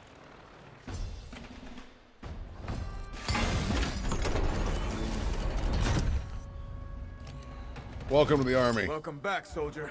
Now grab a weapon. Still got a fight ahead of us. Okay. Okay. Is there any way that I cannot? Yes. Okay. I'm going frag! Okay. Things are suddenly much better. Yep, shoots Jack. Oh, are they both gonna Overwatch her? Wow. That's so funny. That stirred him up. Enemy units incoming! Alright. Alright. This'll be good. You don't have your cloak ability yet. Heavy here. Heavy here. Get here.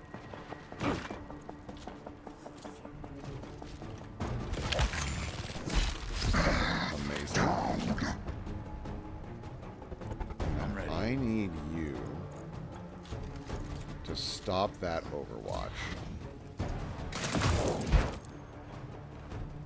I'm listening. You still don't have a grenade.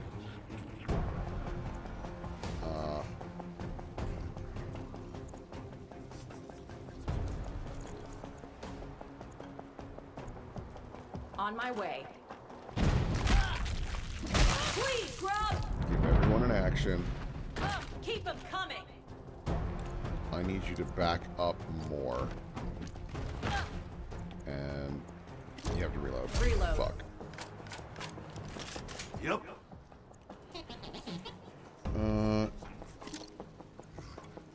No. I need you to boost. Sweet. Just boost the shit out of this guy. Jack's cloaked. Oh shit, you're in pistol mode. Fuck, I didn't realize that. Bagged and tagged.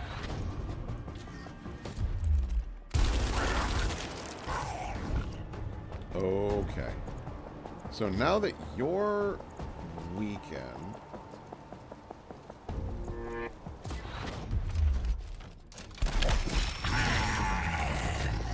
Stay down. oh, that's not the attack I thought it was. Fuck. I need to read these abilities more closely. I thought that was the explosive shot.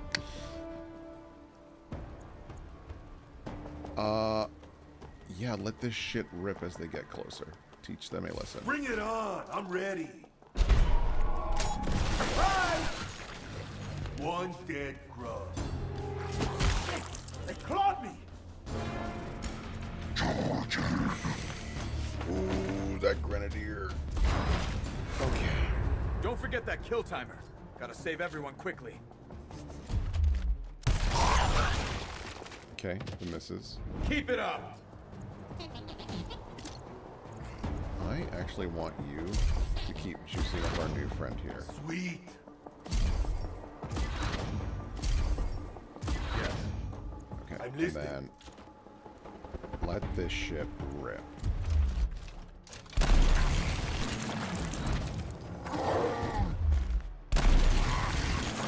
Last round. Oh my god. All right. Need ammo.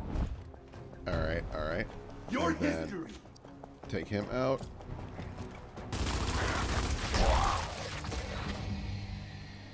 With prejudice. Game. Scout on standby. Not cool. With prejudice. Watch it! Here they come! So far, new guy is quite good. Okay, let's get tactical. Who Critter McKnight? Okay.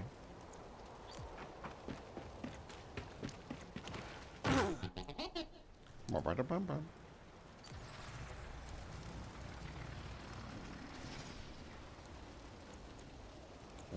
Turn invisible just in case. Stay out of trouble, Jack. Oopsies. Not a problem. Just in case. Keeping watch.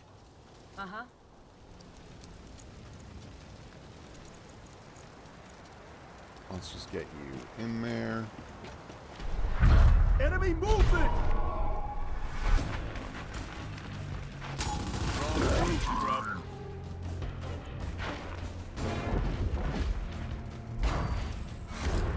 Let's get this done.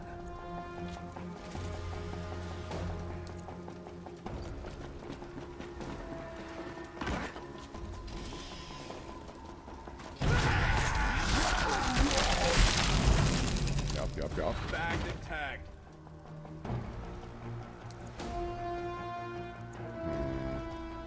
Not ideal. Uh-huh. No problem.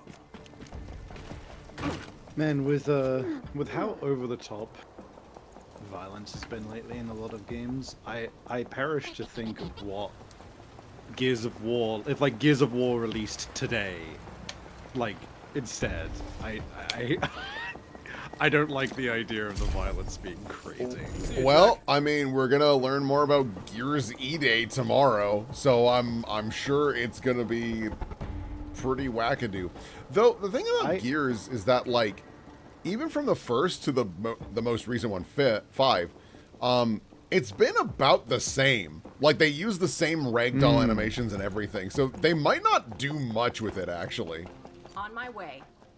I do Second hope pod's they in just range. stick to, Rescue commencing. you know, giblets and blood everywhere, because that's fine, you know? Yeah. We don't need more than that. Like, I don't know, I'm at the point where I'm fine with violence in video games, whatever. But I am also at the point where I'm like, can we be a little cartoony again? Yeah. Like, I don't No, think that's it the big needs thing. to be this, like, level of realism. It feels unnecessary. Bring it on, grubs! Nah, same boat. I think violence and gore and whatever is fine, but like, brother, it's we don't need it to be photorealistic.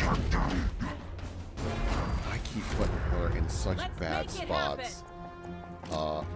Disappear.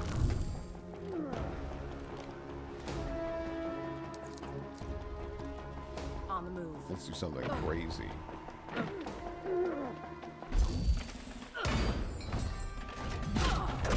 Bloody mess Fallout type shit, yeah. And then we got our Opinions new guy. opinions on the new Wolverine has been asked. It's violent. Yep. It looks fun, but yeah, even I was like, huh, this is pretty extreme. Some ammo. I'm not gonna play it. Oh, but as someone who is very critical, I guess, of violence in media and tends to dislike it, I'm a very firm believer that violent media in and of itself isn't bad or anything, but I do think it needs to be appropriate and needs to earn it. And I think Wolverine is appropriate. Yeah. He's a violent guy. It's part of his appeal.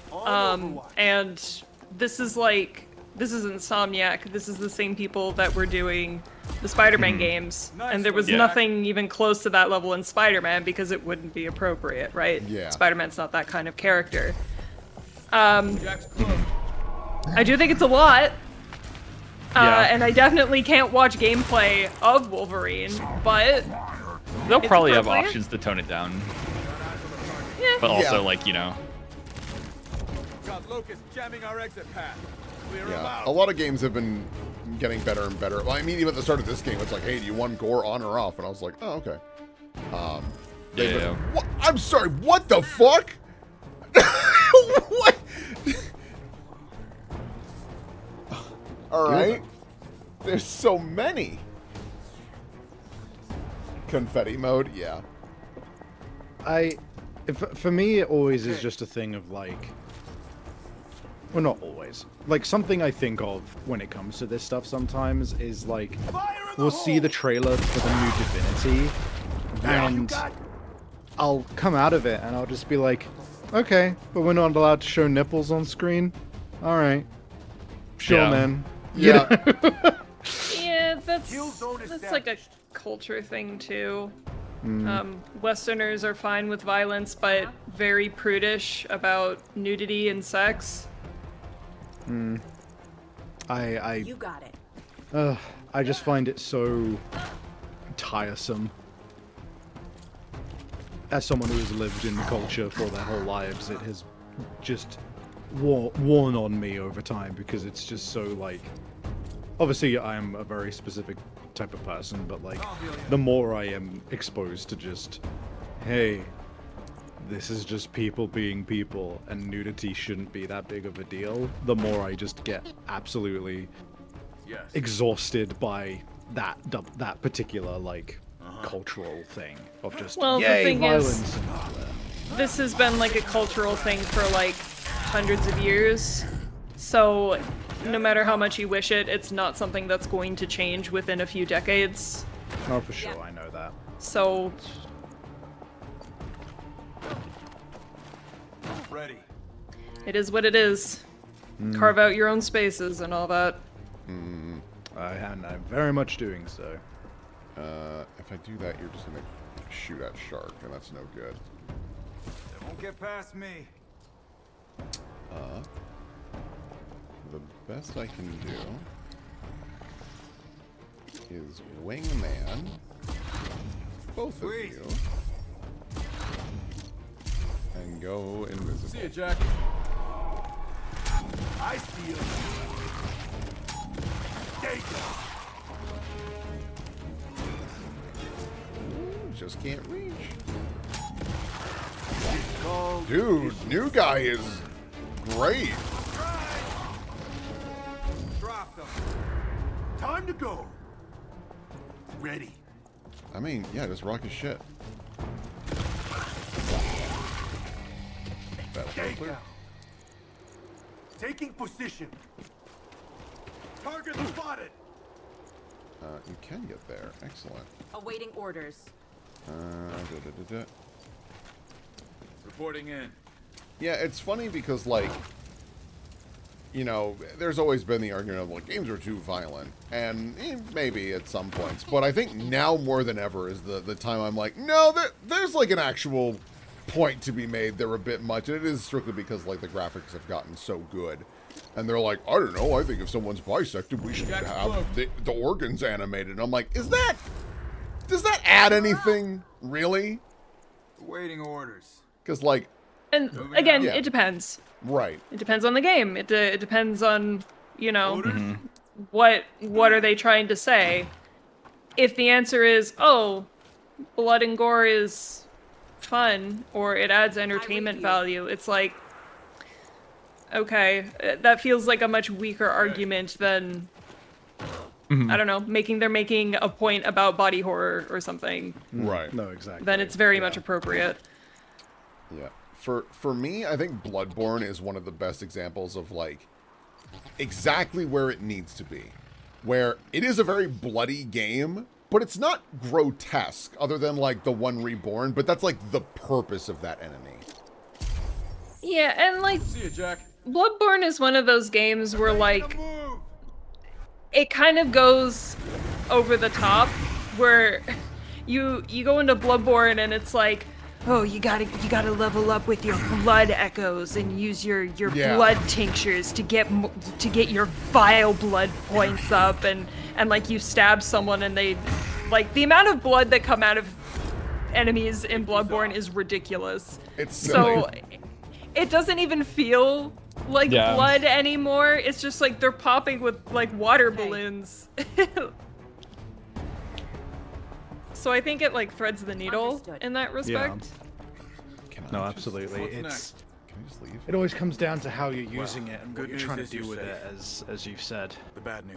Because You're the last of Echo 5. it's surprising how context and the got a way big it's mission being ahead. treated and presented can a lot of make manpower left to two games with a comparable level of violence feel totally different. Yeah.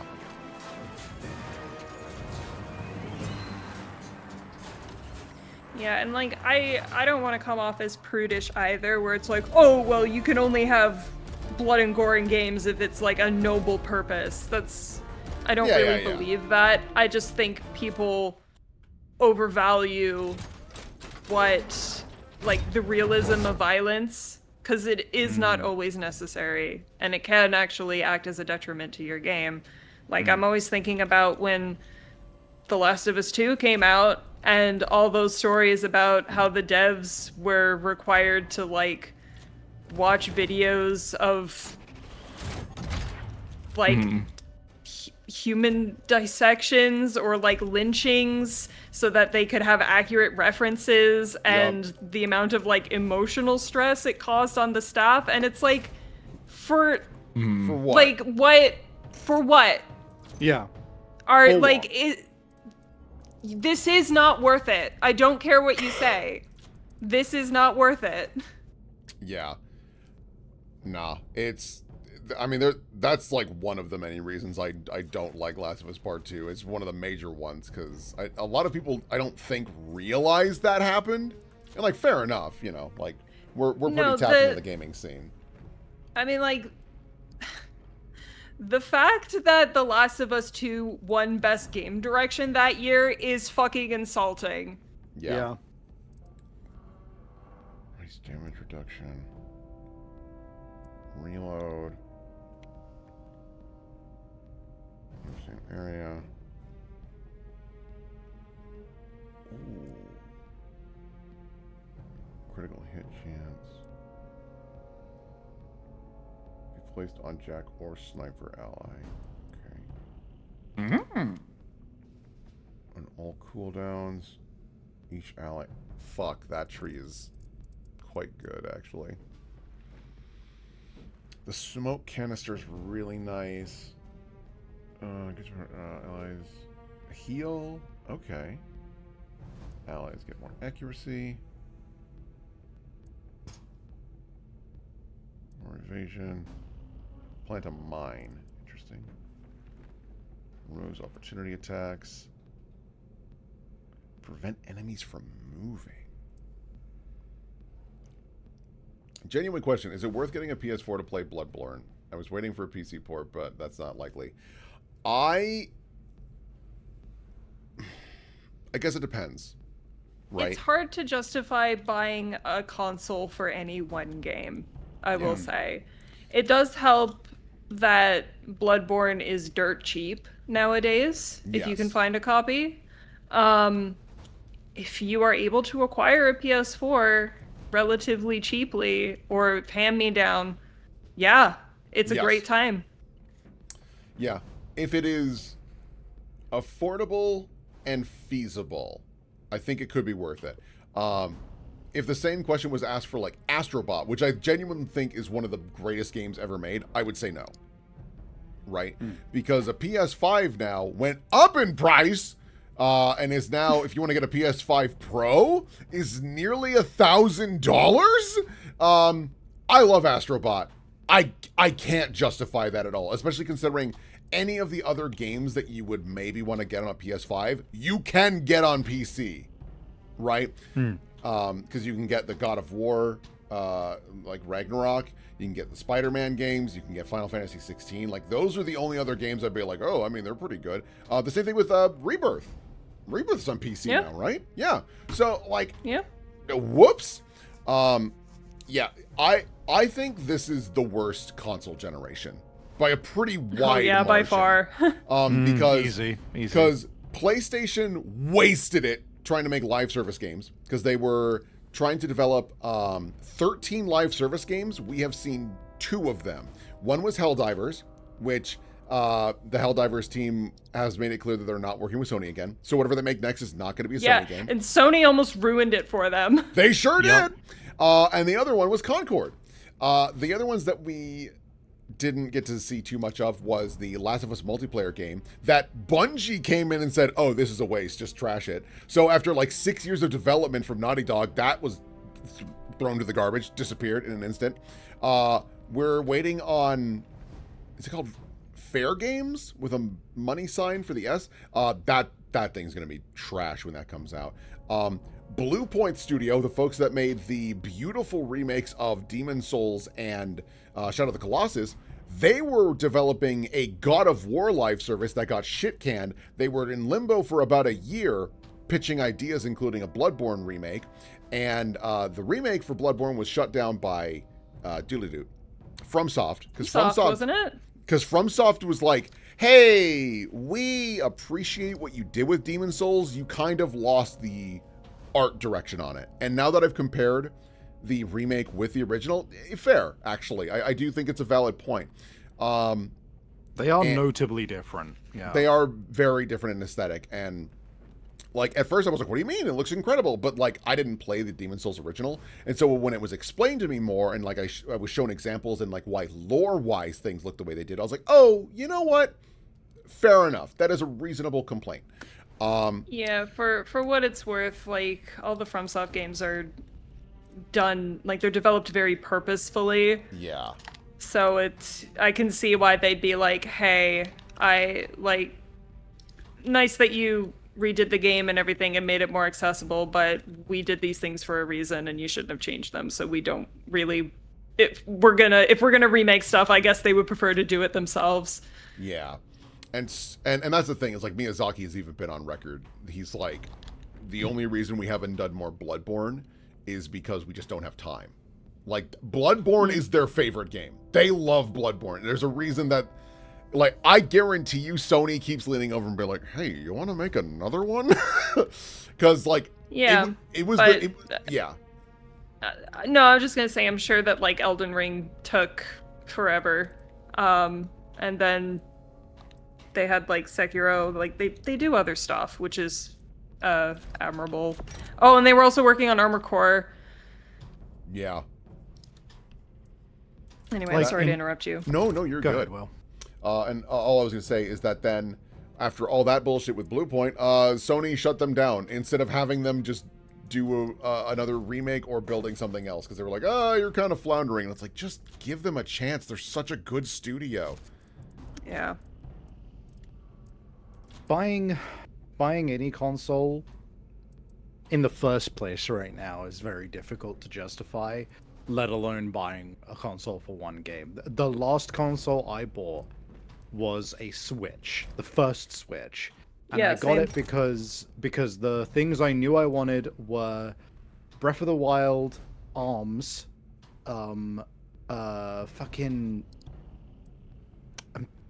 completely forgetting it. Oh, Pokemon Sword and Shield, which unfortunately made me drop off Pokemon forever. Same, honestly. Like, mainline Pokemon games, I'm like, nah, Pokemon Infinite Fusion's where it's at now. I don't give a shit about Pokemon at all.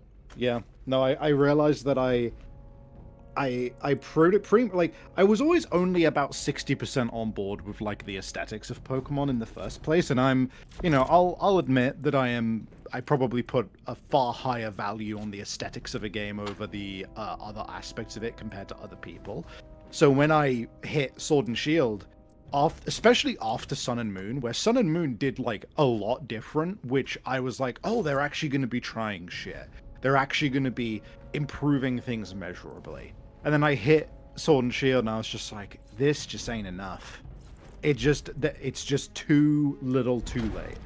And what else did I get on it? It was, Zelda, ARMS, Ring Fit, Splatoon, and Smash. And I was rewarded, and I was rewarded for it by fucking Metroid Dread coming out, which was fucking incredible. And as a Metroid fan, one of the best release, like straight up the best Metroid game came out on it. And like, so with that lineup, I'm like, yeah, Switch was worth it for me.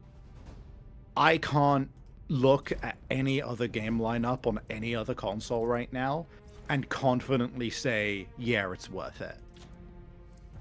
Yeah.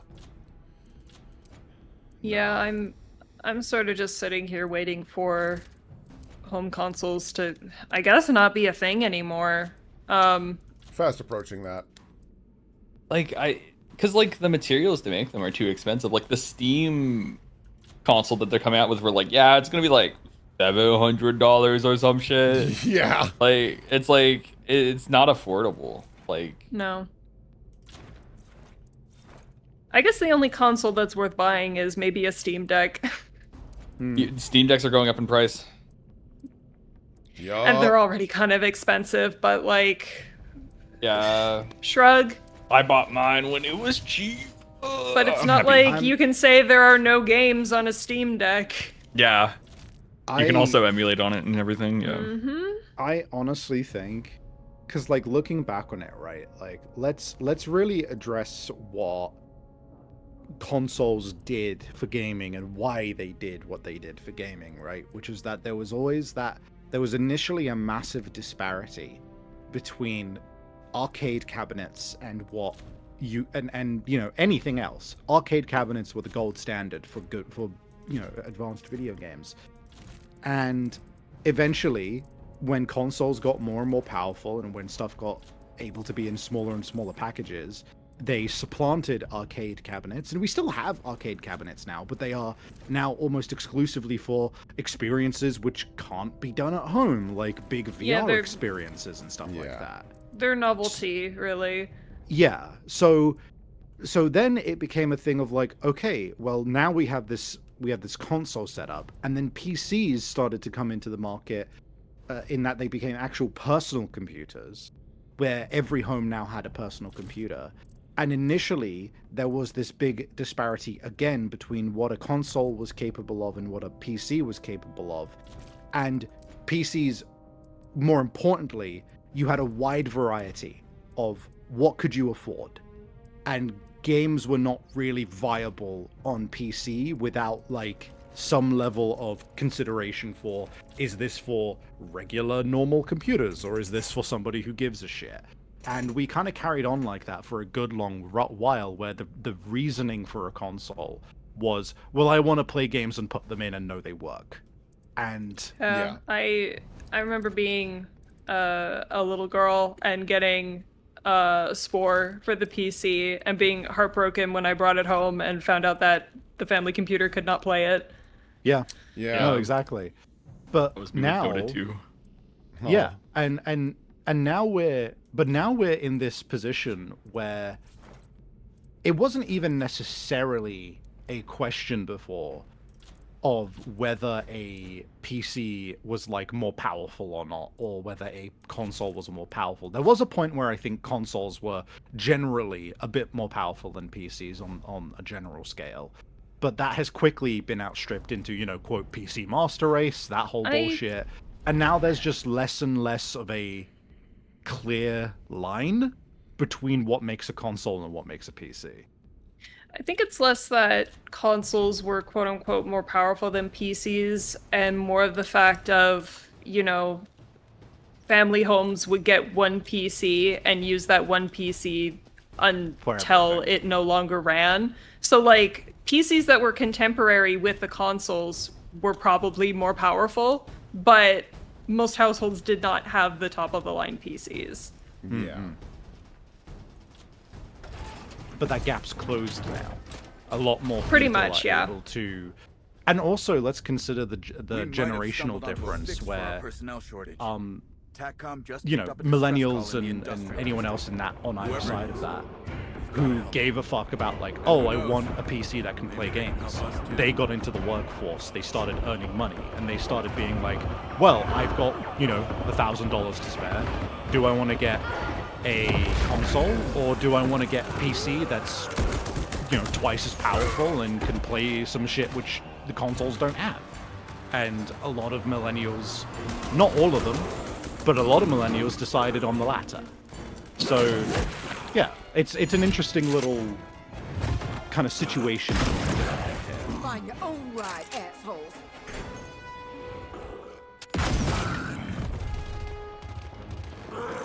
Yeah. Like, I was a hardcore console guy for years upon years upon years, just because I was like, making a PC sounds like a nightmare, yada yada, all that jazz. And also, I was in a admittedly very luxurious position where I had all the consoles. I just did, right? But now that I've been a PC, or I've had access to PC games for a couple of years, I like can't justify getting a console. Because now more than ever, there are no exclusives. Like, that was the reason you got them. Don't know how long the armor on their rig's gonna hold. And that's so the biggest hustle reason up why there. Sony has announced that Gotta they're give 'em not a fighting chance. like way they bringing turn things to tail, PC think anymore. a Like hiding Wolverine's place the is all they're first up game for. that they're not going to bring to Loaded PC. Sid, now move. And I genuinely think exclusives are good in the long run if you want to have consoles at all, because Xbox stopped really having consoles for like years upon years, and it's put them on this really weird back foot where it's like, well, why would I get one? Like, what is the purpose of an Xbox? Because a PC runs all of it and better, and it's in the same day too. Like, it's not even like a delayed amount of time. Like, you can just get it. And on top of that, Game Pass is better on PC. It costs less and you get more. it's like, all right. Look at Nintendo, right? Nintendo are pretty much the only company that have retained like exclusives, because they refuse to do anything PC. They're behind on like every aspect of online gaming, and like they are shitty in a number of ways. But it almost you doesn't can't. matter. Yeah, you can't play Mario on PC. Like, you just can't. You have to get their stuff. And the Switch 2, all of us looked at the Switch 2, and we all saw what was going on with the prices and with the actual, like, the power of it, and, like, you know, God, just look at fucking the way that they're porting shit to it. It's just like, ugh, you know. It's embarrassing. It's embarrassing, and yet, that thing is selling. That thing is still selling well, because you can't fucking buy. You can't play Nintendo games on things that aren't Nintendo consoles. Yeah, because you can only play Pokemon there. You can only play Animal Crossing there. Like, has living quarters. you don't have another choice. So we're taking it. Is what you're Like, saying. that's why Nintendo fans exist, because they have to buy into the brand in order to play the things that they like. Yup. It sucks because, like, pretty much everyone has, like, at least one Nintendo franchise that they're, like, into. For me, it's Metroid, right? Right. And I'm glad that it's not more than that now, but I am in a position where if they release Metroid 6, whatever that might be, like genuine mainline Metroid 6, and it's pretty, and it looks good, I'm gonna have to fucking ask myself, am I really gonna put the money towards a Switch 2 or whatever next console it ends up on? Like, am I gonna buy it? Or am I gonna just have to accept that I won't be playing it? Yeah, I'm already facing that dilemma because my Nintendo franchise is Fire Emblem, and Fortune's Weave will be out eventually, and like I don't know what to do. Yeah. Because the Switch 2 is a horrible console, and I don't want to support it, but you know what you I like. can't miss I can't miss Fortune's Weave. It's gonna be so funny. Yeah, I mean, I'm in a similar boat where I'm very much like, oh, I won't buy a console unless it's X reason, right? And I fortunately haven't had to deal with that for a long, long time, because they're never going to move Bloodborne anywhere else, and we're probably not going to get a Bloodborne 2 anytime soon. And Phantasy Star is now kind of anywhere. But if you told me they were going to do like a full-blown remake of PSO1 with updated like levels and some game design modifications and whatnot, but it's like the core game itself, and you put it on the Switch 2, I'd buy one tomorrow. Like, I would not even hesitate. And I am not proud of that, but it's just true because that's my game, right?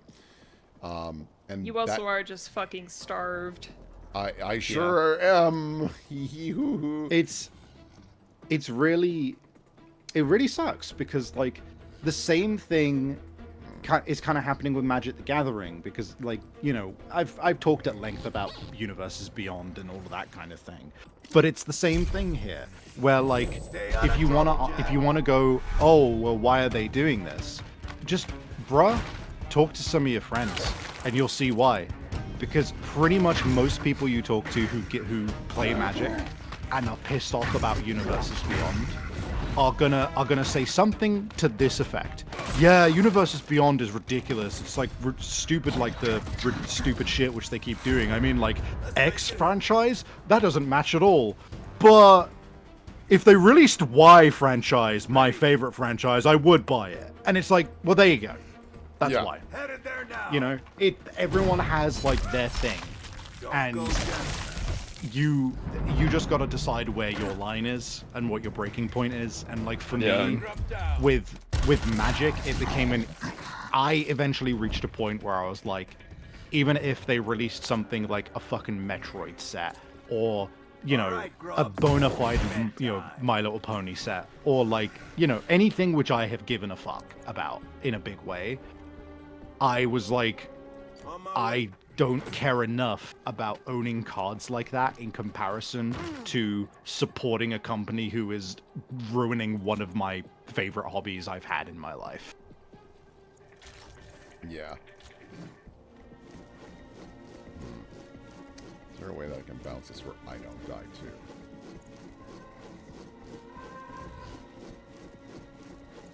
You had it for a second, I think. This'll work, actually. Frag out! One dead world. Yeah. I've definitely heard the argument of like, oh, exclusives are bad for the industry. I'm like, the exclusives are the reason that you have the best generation, which is PS2 through Xbox 360. Like, that's the whole reason. Mm-hmm. That is, and the Wii. I want you to genuinely think about this. Has there been a new franchise that is from the consoles that people are still excited about from PS4 onwards? Astrobot for me, but from PS4 onwards, I guess just Bloodborne and Astrobot. Right. Because like God of War's not new; they revamped it, but you know, Gravity Rush, fair point, Ira. True. Yeah. Arguably, Horizon. Though I don't know many people that are diehard fans of Horizon. And that's on PC. Yeah, anyone I've heard that's like, oh, Horizon, it's always like, I like it. Like, that's kind of the beginning and the end of it. I've played... Yeah, I've played a couple of hours of the first Horizon, and like, I did enjoy it well enough. I can't say I dislike it. It didn't inspire me enough to come back to it.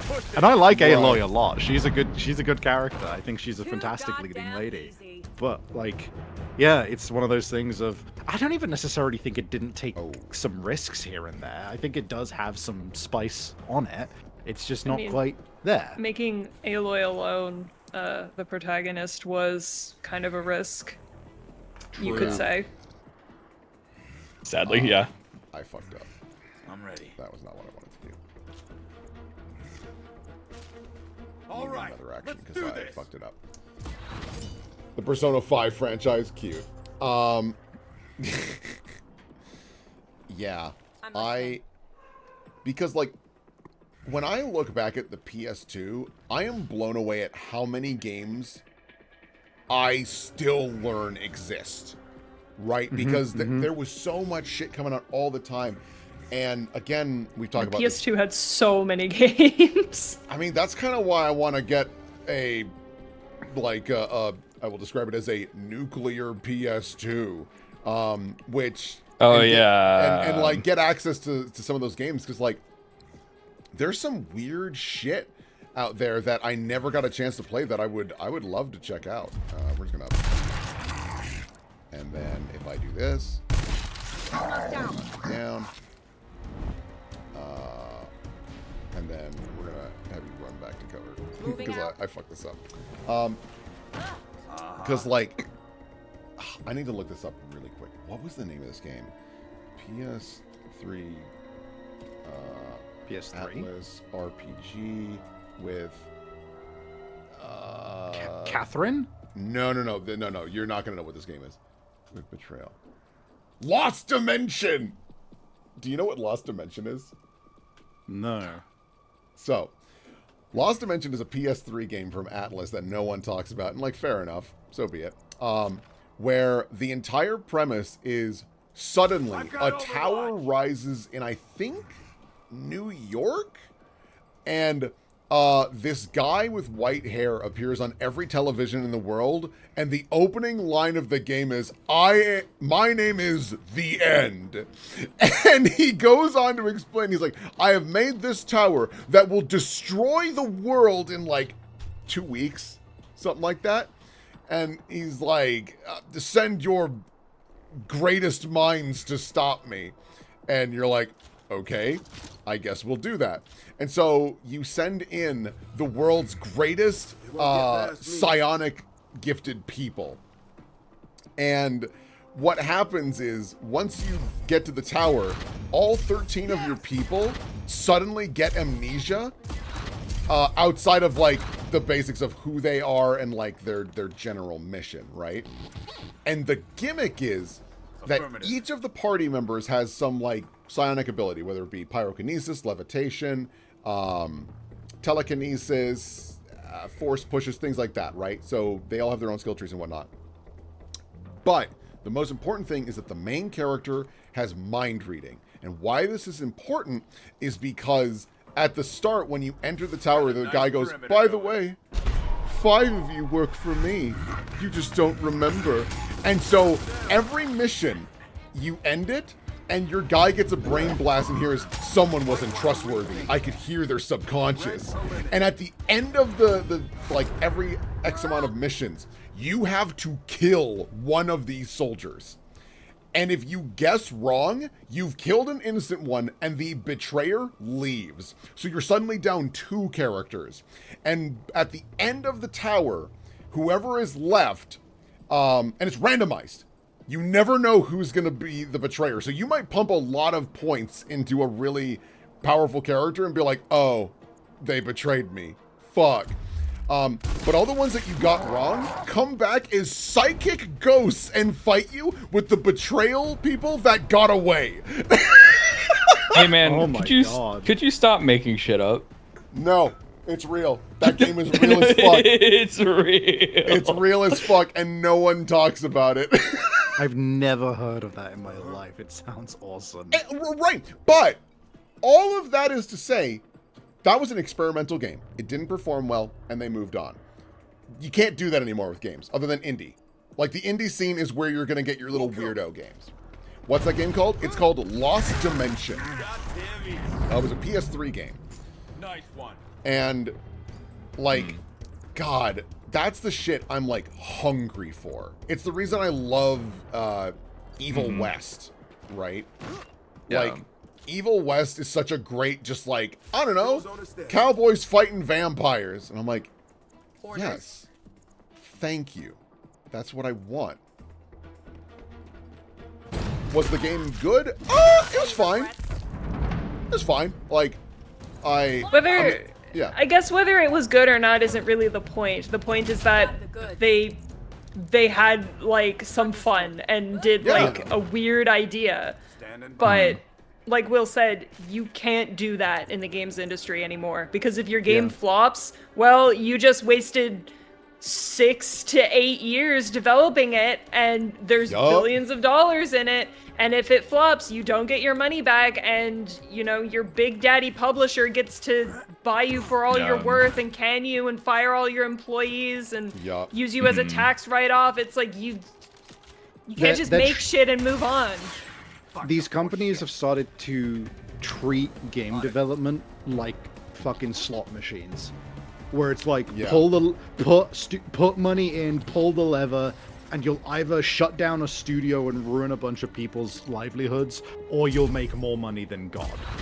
And it's like, brother, we used to it's healthier when you can have like people just fucking around and doing smaller projects and stuff, and it's better for you because guess what, if you as a publisher pull that lever 3 times and fail 3 times, which is far more likely, I should remind you, then you've just like lost billions of dollars compared to if you just sat down and you just went, all right, hey, 5 studios. Advancing.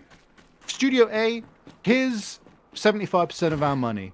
The other studios, here's like, you know, a smaller amount. Go do your thing. Yeah. But like, make it interesting, and we'll see what happens. And if you do real good, we'll give you, you know, we'll take the profit. We'll give you more. You can make another one, and you will make more money that way. But it can't be make some money. It has to be make infinite money. Yeah. Do you know who does this? But in the movie scene, and it's working great. Blumhouse. They make a shitload of horror movies, like just whatever like value, right? They like a couple million here and there. But there's such a great return on investment on a few of them, they can keep doing it. So it keeps fueling them over and over again. And it's the reason they've gotten into video games now. Because they're like, fuck it. Moving out. Let's just give a studio a shitload of money to make a little horror game or like wrap up the publishing for them. And if it's a big hit, great. We now have a franchise. And that's the big thing that's so frustrating is it's like, guys, just drop the money on something that seems like a cool idea and see what happens. Because that's how you make franchises. Well, that was terrible. But they're like so against that. Because they're like, well, we want to have a Genshin Impact because it makes a fuck $1 billion. And it's like, well, yeah, it does.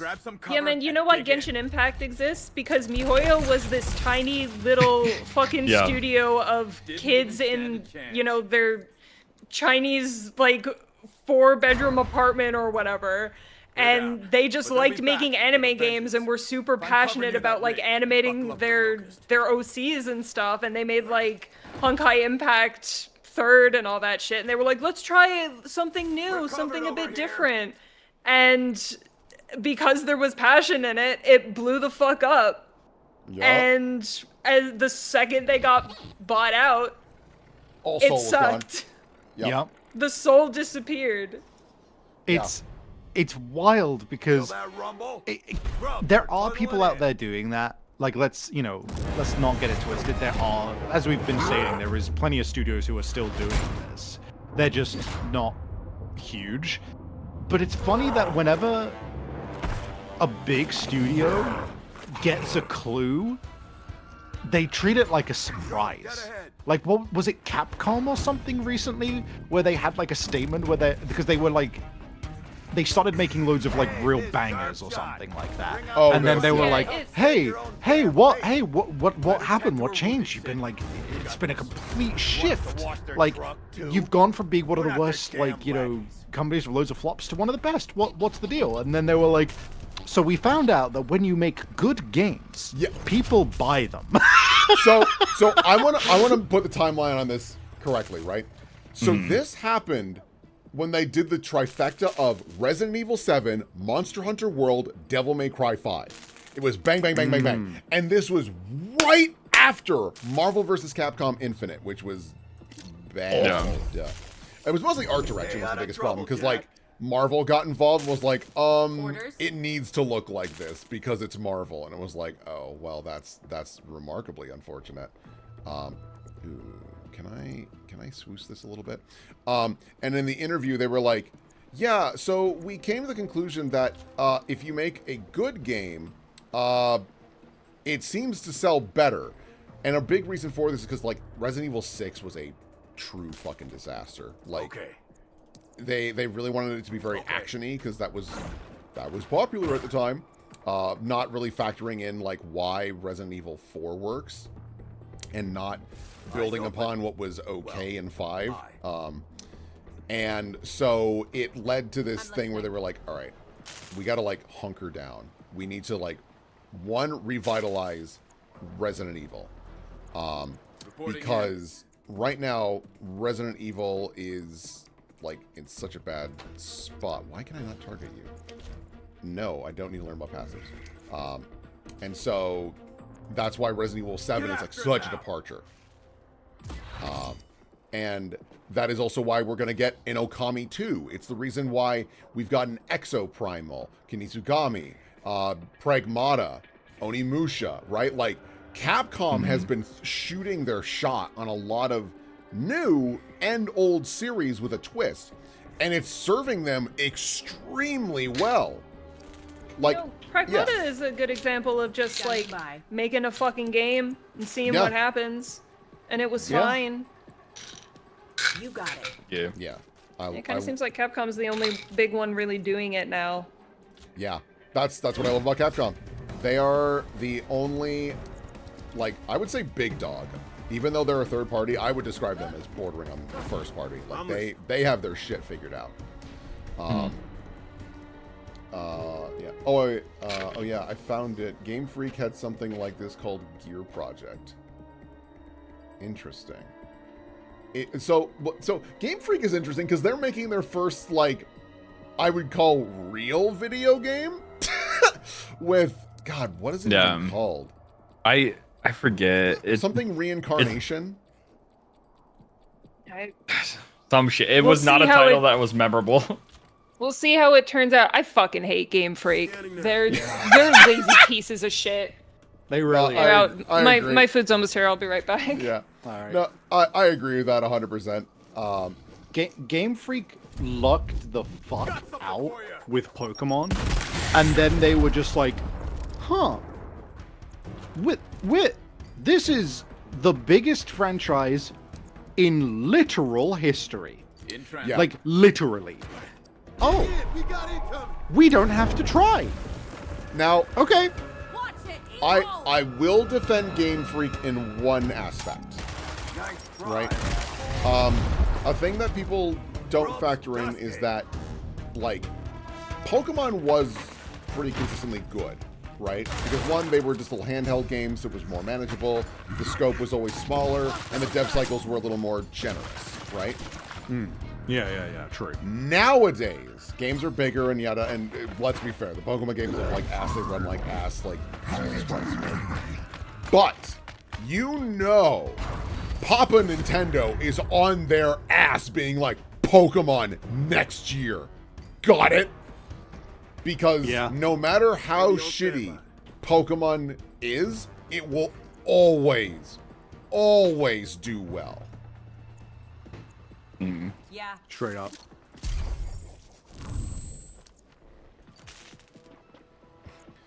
And then I get to behind you and I shoot you in the head. Oh. Yep.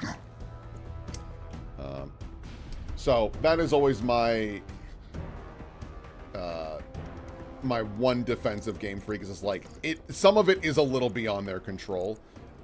It doesn't change the fact that it is very frustrating, and it's like, damn, we can't get any more juice on this, like no extra funding.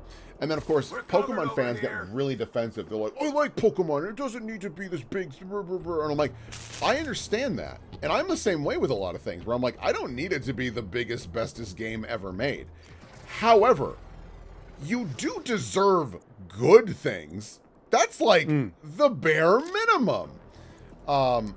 And people still get super duper uppity where they're like, well, yeah, Pokemon runs kind of bad and they haven't innovated on it very much.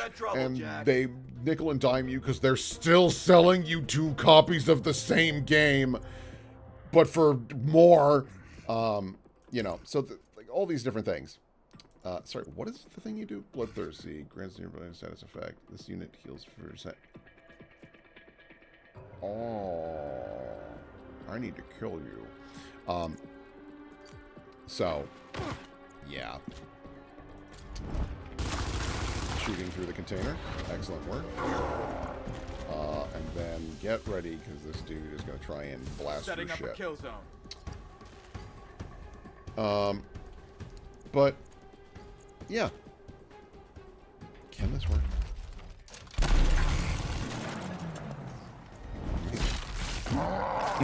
Amazing. Need a reload soon. You need a reload now. Looks dead to me. It's... Yeah, Pokemon is... Oh, you're alive? What? Uh-oh.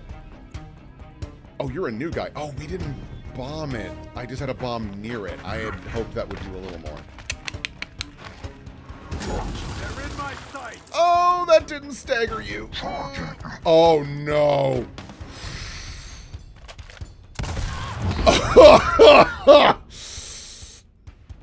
Shit went tits up real fast. Oh, no! Okay, let's not panic.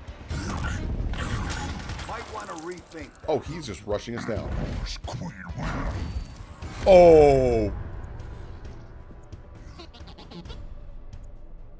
Revived a down teammate. Can you do this and not get blasted? Maybe. He might be able to. Come on, not Come on, like little this. man. Okay, you're up.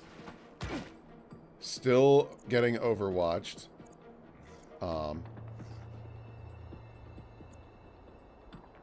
Okay. You might die. You might die. Hey. Hey, I'm back. I'm just sitting on mute because I'm eating Yeah, yeah. What'd you get? Mary Brown's. Ooh. Mary Brown's. Ain't that chicken place? Yes. Ow. You're all done. Okay. Can I talk about arms for a hot second? God, can you? So, I'm really sad that arms didn't take off, but I It looked totally really cool. I totally understand. As a fan, I get it. I get why it did not go anywhere. And it's such a fucking shame. Because, like, I think it literally needed, like, 20% more sauce. Yeah. Because I think the biggest misstep that they made with it is that when it comes to a fighting game, and, like, people, like, obviously multiplayer is like pretty much the lifeblood of something like a fighting game. Like, Reporting. you know, like, that is just how it goes. But in order for something to get bought a lot, like, you have to have the ability to be single player in a really enjoyable way that's gonna, like, you know, entice people to be like, oh, I'm happy to just, like, play this on my own. Yeah, make it like Punch Out. Yeah. Yeah. So, like, the thing that sucked was that in pretty much every fighting game, when you're doing the single player campaign mode for every character, there will be, even if there's not like some big thing with every fight, although the best ones will have like a thing of, oh, every time you like go to the next fight, there is some kind of little cutscene where maybe they smack talk each other with unique dialogue or something like that. And then at the end of it, you get like a unique cutscene, and maybe at the start of the campaign, you get a unique cutscene, and you get to learn more about the character, both through their smack talk, from their interactions, and from their final cutscenes. And ARMS fucked that up in a really frustrating way, where they were trying to do this thing where, like, with the fights, you would have like the announcer being like, oh, this fight is blah blah blah exciting, and like these two characters, let's tell you a little bit about our combatants. Except it wasn't long enough, it wasn't voiced, it didn't have enough detail, and it did actually not let you connect with the characters, because it was just like, you want to see the characters saying something, or showing some personality, or having some kind of interaction which isn't just told to you by an announcement. And their final cutscene was a screen, which was a drawing, and then like a couple sentences. And I was like, man, come on. Like, people would have, characters are so, like, they are so fucking important. They're the central reason that people get into, like, you know, like, if you just, sure, you could have a good fighting game if everybody was just like, you know, a colored mannequin, right? And then they just had a different moveset. But the reason people get attached to characters is because they'll be like, I like how they look, I like how they smack talk, I think they're funny, I think this guy looks cool, I think they're hot, or something, anything like that. And a big part of attracting people to a character in a fighting game is giving you a look into what they're like as a person. And ARMS fucked that up. Uh-oh. He didn't get me covered. Grandpa's exposed. The missus is in a bad position because I don't think this guy is a missus. So, whoop.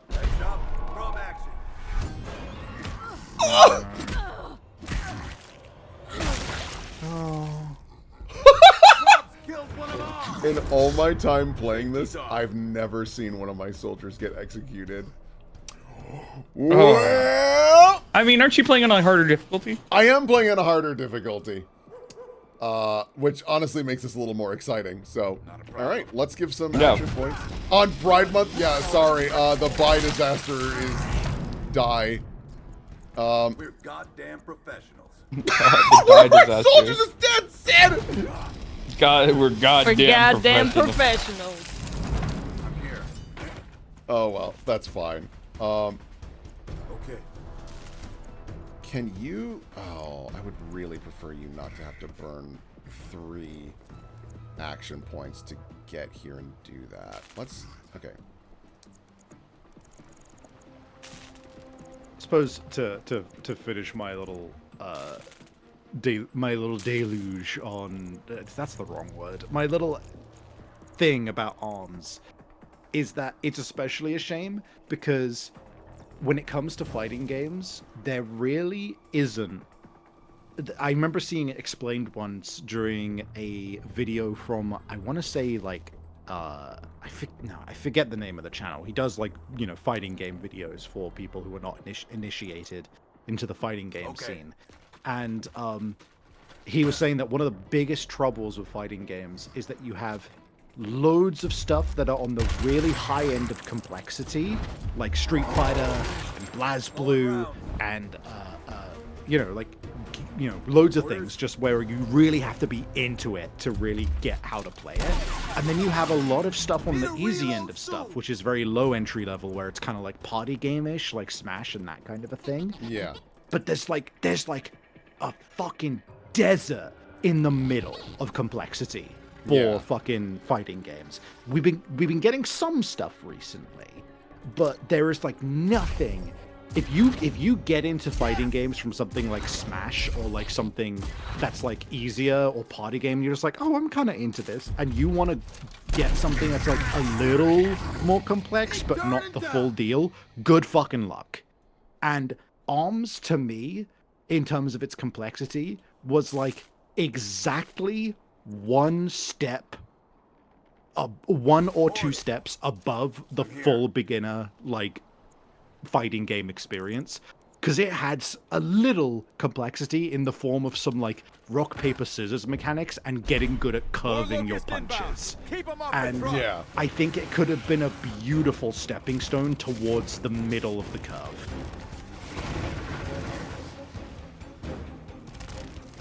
Diatribe, thank you, that's the word. Diaphone. Diaphone, yeah. Yeah. Dionysus. Oh yeah, you're right. Showtime, people. Nah, like it's hard because like even if you make something more accessible to new people, like Invincible Versus was a trash fire of fighting game because like it is very simple because it's like one of those button press special games, but it's still this kind of thing of like someone who's good at fighting games will still walk in and run your shit. Yeah. Like and you won't be able to fight back even though the control schemes are simple. Right? It's like it's rough. Fighting games are a really, really, really rough game to balance. Core they're kind of uniquely impenetrable. Yeah. You really have to vibe with puzzling them out. I remember the channel. It's Core Gaming. They're very good. Yeah, Core Gaming is really good. On the move. But yeah, no, the whole thing with that is so troublesome because I mean that's always going to be a bit of trouble when you hit the middle point of fighting games to begin with, but like that's why you then create systems, especially on online play, where you like have rankings, right? Where you can actually divide people according to what their proven skill level is. You're still going to encounter the guy who is a pro fucking fighting gamer who has just picked up the game, and so he is technically still rank 1. That's always going to happen. But like you can mitigate it somewhat by being like, hey, we've analyzed how you fight in single, like just saying like, hey, you aren't allowed to unlock multiplayer until you do like a single player fucking run through. right? Yeah. And then it can just do a very basic, like, okay, this guy knew how to do some of these mechanics and was like beating these difficulties very quickly. Let's put him into one of the higher ranks immediately and see how that goes. Fighting games do that. Oh, good. That's good. There've been a lot of. It doesn't help. Oh, You want to know what happens? Skilled people throw those things intentionally in order to get to lower brackets to beat easier people. What a bunch of... It's literally like this thing of like, it's the community is terrible, and well, it's not the community, it's just gamers. Like to say like it's specifically a fighting game issue. Like you get Smurfs in League of Legends, you get Smurfs in Marvel Rivals, you get Smurfs in any other game. So it's just like people love punching down. So it just sucks in fighting games because it's very much a singular experience where it's just like you're solo getting your shit rocked, and you're just like, well, yup.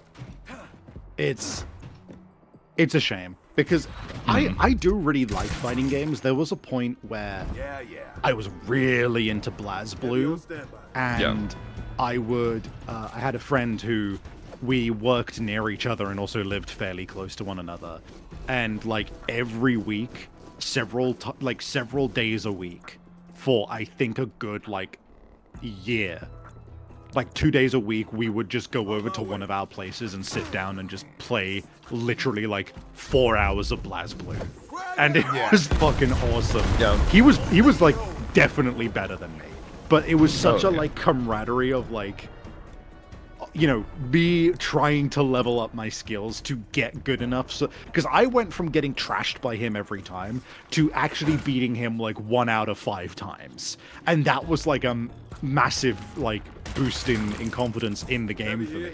And I think that's where you really get the best out of fighting games, is when you create that, you know, that rivalry rather than that, this is fucking horseshit, this guy trashed me because he's smurfing or some shit, you know? Yeah. Well, the thing is, it's like, a lot of people say the best appeal of fighting games is, you know, that feeling of competition and fighting against like real people, but people get dopamine from winning. Yeah. So if you're at your appropriate tier and you're not winning as much as you feel, you're gonna smurf, or at least a lot of people do. So the purported love of fair competition and getting gradually better over time, I don't think it's as genuine as a lot of fighting gamers. No, you're right. It's a privilege. It's a privilege said by the winners. You know, true.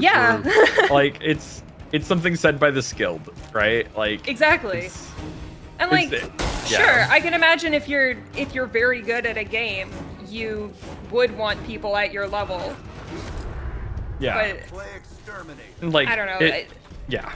There's definitely people that do genuinely feel that way, but I don't think it's as common as a lot of them like to pretend it is.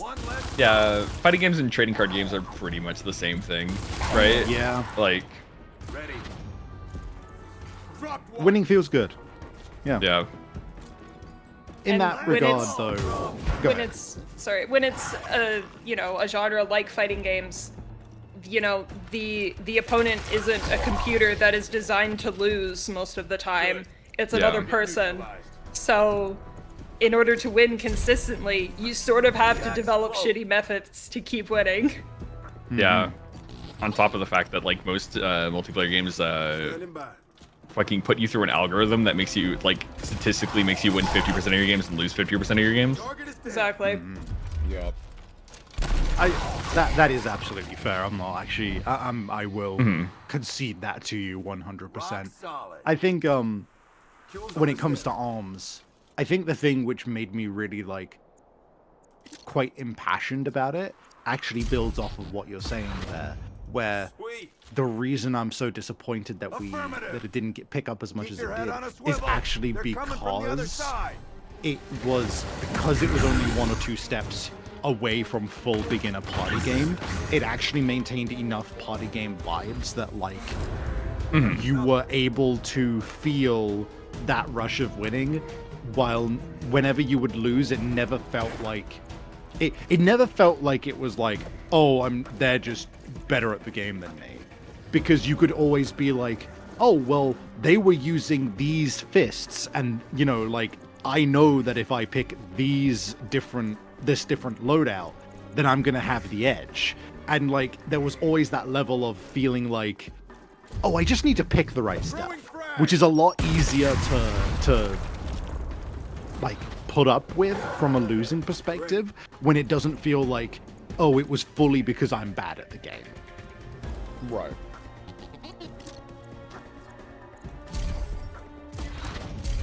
Yeah. Jack's cloaked.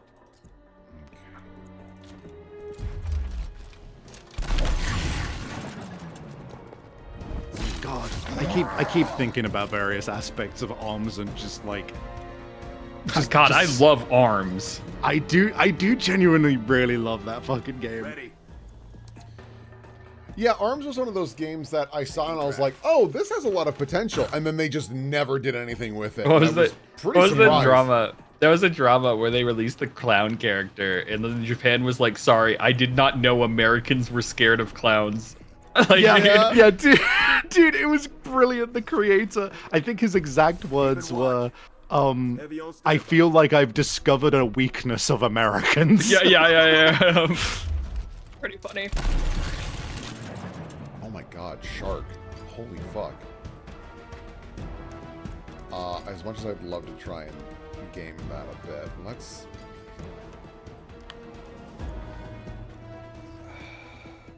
Fuel's on his step.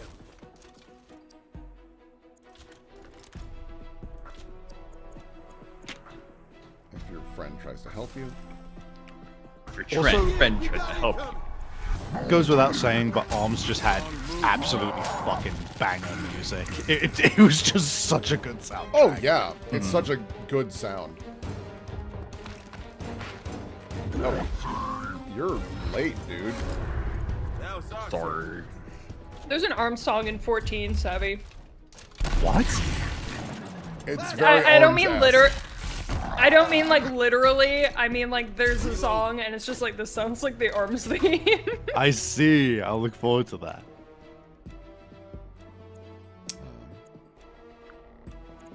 Here. I want Tyrone to have more actions. En route. Sorry, Shark. Yeah. I can send you a link to the song if you want. I can try and find a version that doesn't have. I mean, there isn't really spoilers in it. It's for a raid. Fair. And Yeah, you'd by all have means. zero context what the fuck is Yeah, going you would. on. Yeah. I would be shocked if you could guess the setup for that. I'd be like, oh, well, all right. I'll do that, I We're guess. covered here. Uh-huh. Wait. Oh, okay. Going now. Would this work?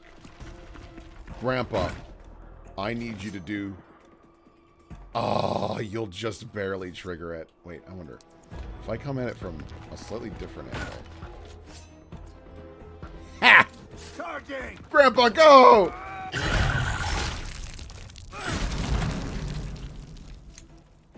Should be the last of them.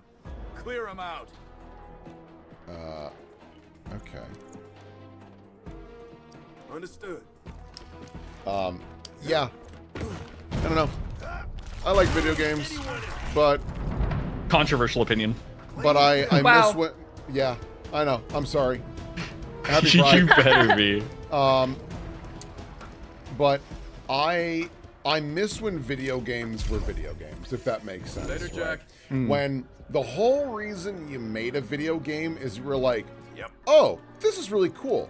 I think we could make one too. En route. And here's the fun thing I want it to be, right? And now it's like, well, what makes the most money? Right? Because there is the one that's really frustrating. Solid work. Where, Location secure. Now. Was it let's Obsidian? I make sure think it was everybody's Obsidian. in Was one working on an piece. MMO, and they've been We're working on not it done for 8 years. I think it was called Project Blackhawk. No. Anyways, You know why. the whole deal was that it was so fun to play that Phil Spencer, they had to like pull him out of the room. They're like, you can't keep playing this, and he's like, and he would play for Hey, hours and hours and hours. Looks like we came just in And time. just as they were like wrapping up and getting close to being able to reveal the thing, Phil Spencer shut it down. So 8 years from Obsidian was gone, just wasted in an instant for a game he liked, and that everyone in the studio was like, "This is this If is we going to be the hadn't next picked big up your thing, distress call, you right? would've been overrun. And I know it's easy to say that because Concord was that way too, but Join us. if someone in your like Here's what I one of your producers, A bunch of you have to lost like yank the fascists controller so out of their desperate hand for for, warm bodies, you they might wanna be kill onto something. So Yeah. Ukon. Here's know the about song. Sav, Thank you. Places he goes. Show me. if you're worried, you could just like hit play and minimize. The right price. But a starter's busted. So unless one of your goons is a mechanic, we're not going in. this guy looks like a seagull pooped on his hair. Yeah, a little I think I bit. know a guy. I don't really understand the like one burst of white asymmetrical. Wait, killer down 7 or more enemies using Overwatch ability. Fuck! I completely forgot about that. We missed out on the chest. That sucks. Damn, bro. How will you ever survive? No, I like it too, Oz. The white hair bit. It just I don't understand how it happened. Man, the missus is dead. You don't know how a white streak of hair happened? I guess like age or dying. It. No, some people just get that. Yeah. I used to go to school with a Dude. girl who had like a white streak, like in her bangs, and she's like, it's natural.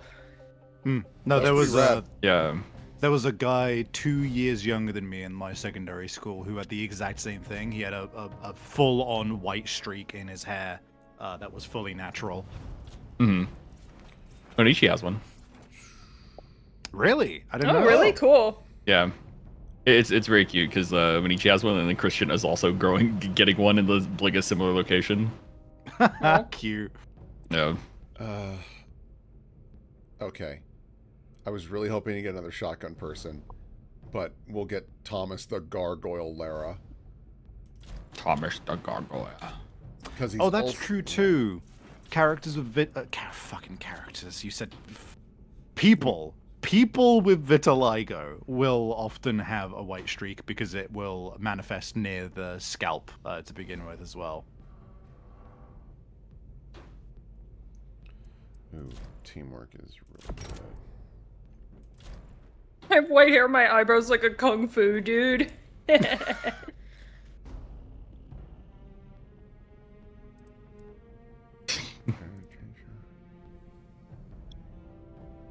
I'm killing her with a chainsaw to get one action back.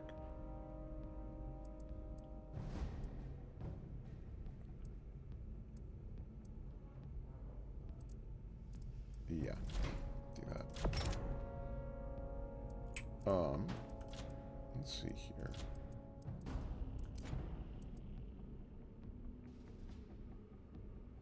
Use healing skills increased by 20%. Well, he doesn't do any healing. Gabe is very selfish. He's a selfish man. Oh, it's an Arcadian track. That makes sense. Yeah. I remember, like, the Arcadian is one of the few things where I'm, like, vaguely aware of, like, there is a string of fights which are, like, very OTT performances in their own way. Yep, it's one of the seldom highlights of Dawn Trail. That's where Honey Be Lovely is from, right? Yes. Yep.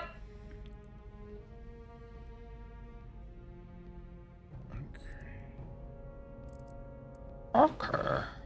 I hear what you mean. Yeah. It's cute, right? Yeah. I think I do want this.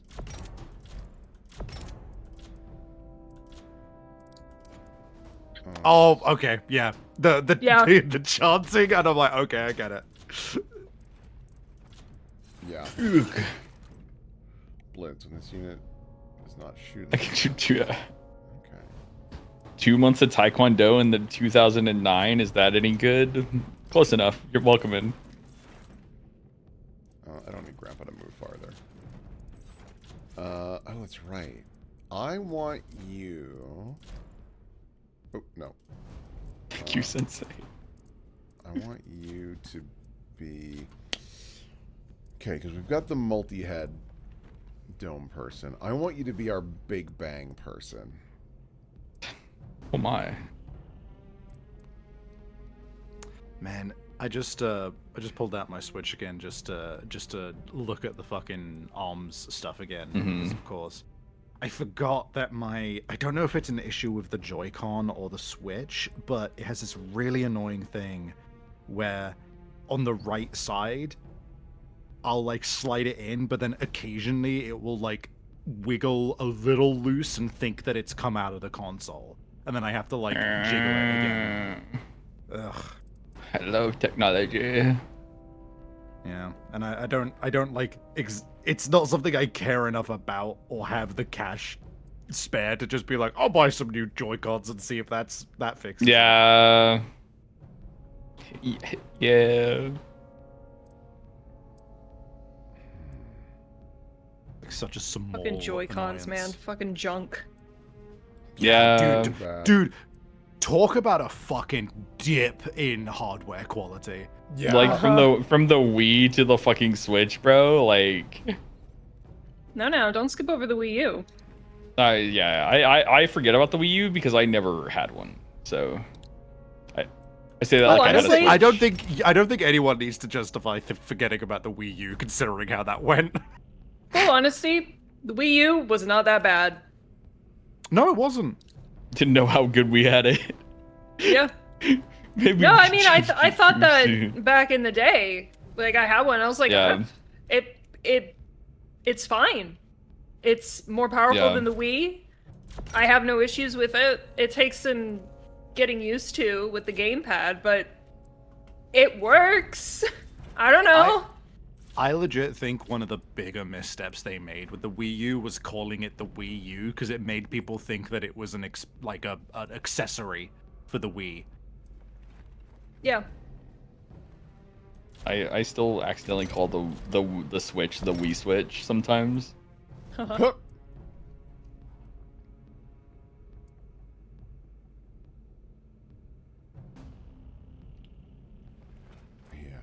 that's a really good one. Bing, bing, bing, bing.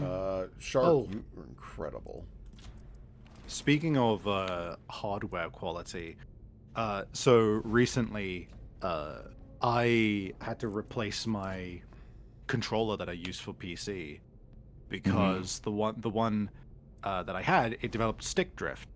I prefer Xbox controllers because they are just shaped in such a way that they're very comfortable in my hands, and PlayStation controllers, after a while, the butts of like the handles, because they rest like in the base of my palm, they will eventually start to dig into them, and it gets painful.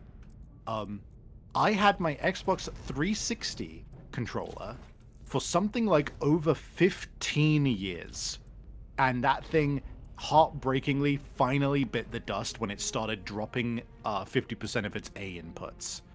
And I got a Xbox Series X controller as a replacement. It developed stick drift after, I think, a year and a half. I think I've had that about that long. And I looked it up online, and it is not an isolated thing. Pretty much everyone online has been saying, yup, ever since the Xbox One and Xbox Series X, controllers just only last about 1 to 2 years now. And I was like, you've got to be fucking kidding me. It's weird because I've been rocking a PS5 controller since I got one 3 or 4 years ago. It's the one that I'm using right now. Well, not right now because I'm using mouse and keyboard, but like that I use daily. I got it My daily driver. Yeah, with the PlayStation 5 I got. So it's from day one, right? And it's still rocking. It's still perfect. I mean, so the PS5 has a good controller. But like, I mean, Savvy, me and you had this conversation recently. Similarly, I had a DualShock 3 that I've had since I bought a PlayStation 3. Again, it was the one that came with it. And only like late-ish last year did it start dying. And I was heartbroken because I love that controller so much. And now the only working controller in the house is, I think Jello's like second or third Xbox controller, because the one he had before, like the A button started sticking. The other one had like stick drift, and it's like, It's ridiculous. It fucking sucks. For anyone who has the same issue with Xbox 360, well, with Xbox style controllers specifically, I will point you towards. Now, obviously, it's not been 2 years or more at this point. I've only just replaced it. But I bought a brand called GameSir, which has incredible reviews and a lot of people talking them up about like, yep, these are fantastic. They are obviously a third-party Xbox controller maker, but the big thing with them is that you can get a wired controller for £40, which would be like what, $55, something like that. Which is point is, it's like the price of a regular like wireless controller, which you might think, oh well, that sucks. It's the same price, but it's not got wireless capability, except that it has a technology called the Hall effect on its sticks, which is really cool. But the main thing that you need to know about it is that they do not develop stick drift because they don't have components that physically touch in order to detect movement, so they don't wear down. If you are looking for a new controller that's actually going to last you by the well, I hope so, at the very least. Look up GameSir. Or anything with Hall effect, I suppose.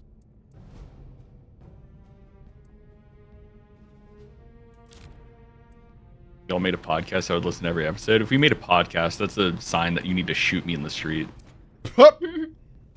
Well, funny thing about making a podcast is that I do have a podcast where I run a tabletop RPG, which is called Heart of Hope, and it's a sci-fi horror drama that you should check out. At this, that is acceptable. That is acceptable. That is not a fucking white man speaks in mic podcast, you know? Yeah. No, it's. Do you like tabletop games? And you like Dorohedoro and Cyberpunk and Signalis and Repo? Go check that out.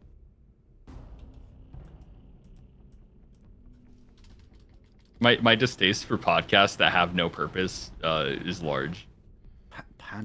You need to be about something. Mm-hmm. You need to be about a topic, and it needs to be organized, and you need to know what you're talking about before you even go in.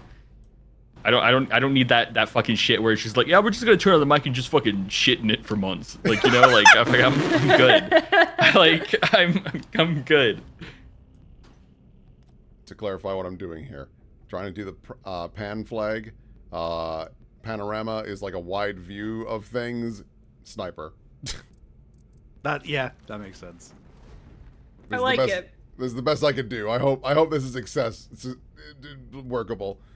This is Thomas him. Panorama Lara. I love them. I tried to make the. I literally have a list of like flags up. Flags. Aiming for like a romantic. I don't think this is quite right, which is why they're buddy. Buddy. That's cute. I hope that's acceptable. Yeah. Oh, actually, wait, buddy. I think we can do a cool thing for you. Because it'll match. Yeah. I don't know.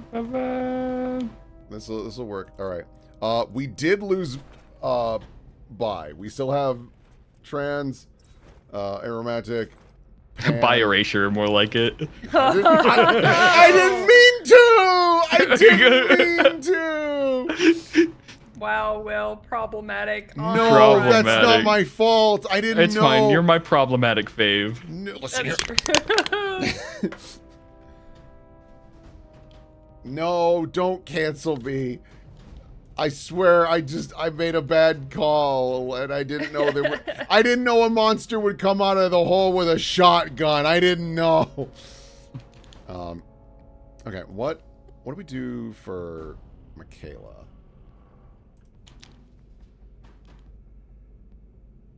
Lesbian? Yeah. Okay, so I need lesbian because she's a sniper, and that because like lesbians have that whole thing of like never approaching each other.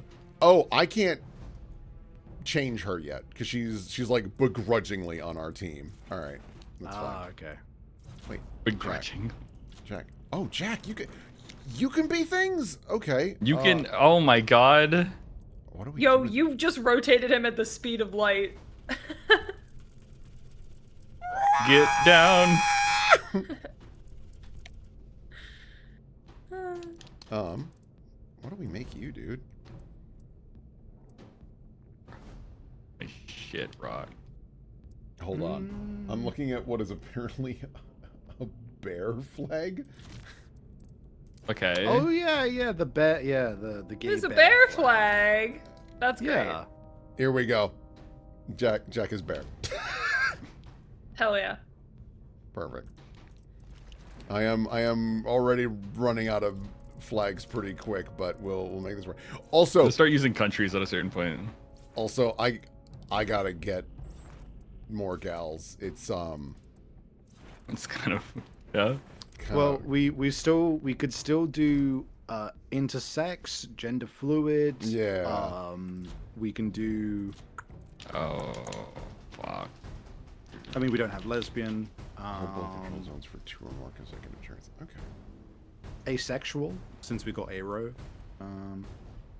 NB, true. Yeah. We got quite a lot. We're gonna put Michaela on because we want a sniper. The moment you get a sniper, you put them on the team. Oh yeah. Wait. We have a different sniper. Yeah. We got Panorama, right? We got Panorama. Yeah, the guy you just made. Let's. Come on, silly. I know, my bad. You fucking baka. I didn't mean to. Our scouts have located a pair of untapped supply caches in the AO.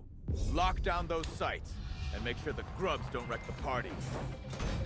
I really hit grubs hard, Gabe. It's very not great. Okay. All units, move into position near the crates. Okay, first things first, I need to find all the crates. Or the ones that I can pick up. So, ooh, that's really far out there. That one I can have panoramic at. And where the fuck is the other one? Oh, no. I thought that was in-game. I just got a massive rolling thunder outside. We got a thunderstorm rolling in. Fuck yes. Yippee! I think that was in game. Because I also heard it. Yep. Yeah, I think it might have been in game. Oh, god damn it. I was hopeful. Bruh.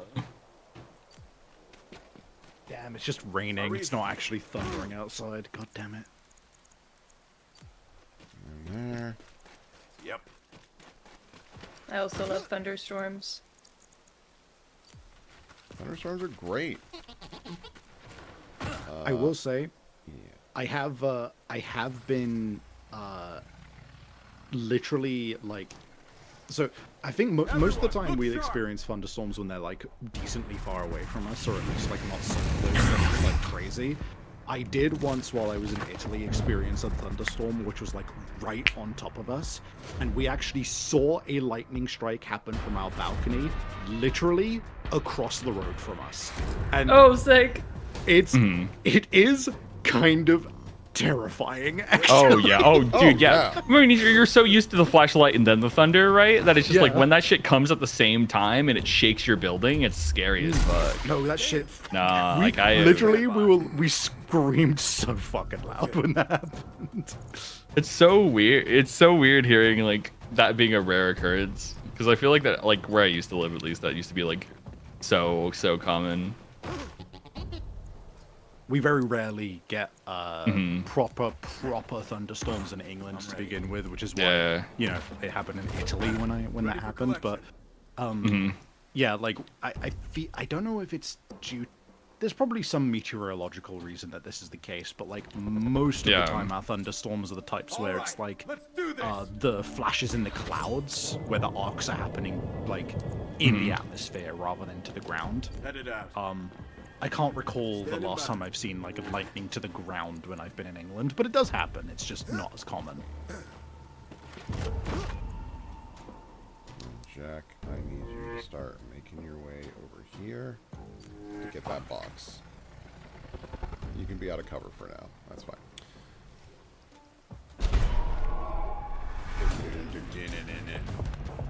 Dude, you're so sick. I feel alright. Oh, good joke. That's not great. They are gonna be coming from behind. Ooh, this is a lot of guys. As they came from behind? Yeah. Okay, we should be able to get the achievement this round, actually.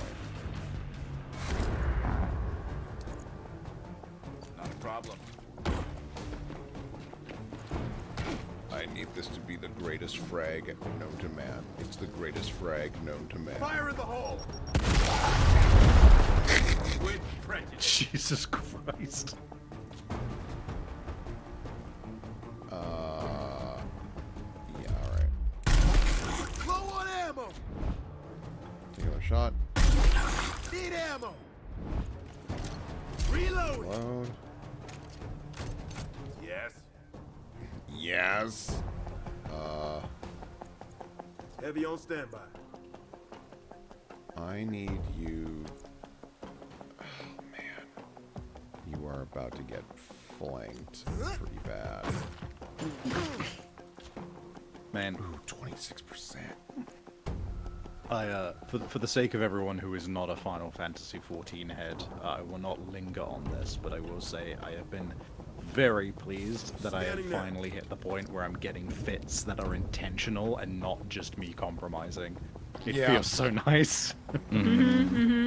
That's what you want. Yeah. God, do I have you start to head back? No, the feeling of progression is real. Yeah. I'd actually have you start heading back. Heads up, throw back.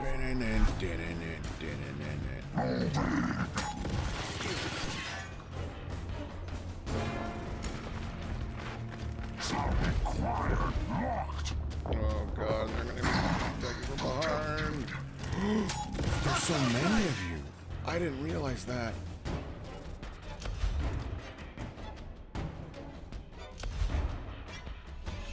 I feel like a really... I feel like a good, like, one-off or short podcast that would... That could be done with, like, our general group of people.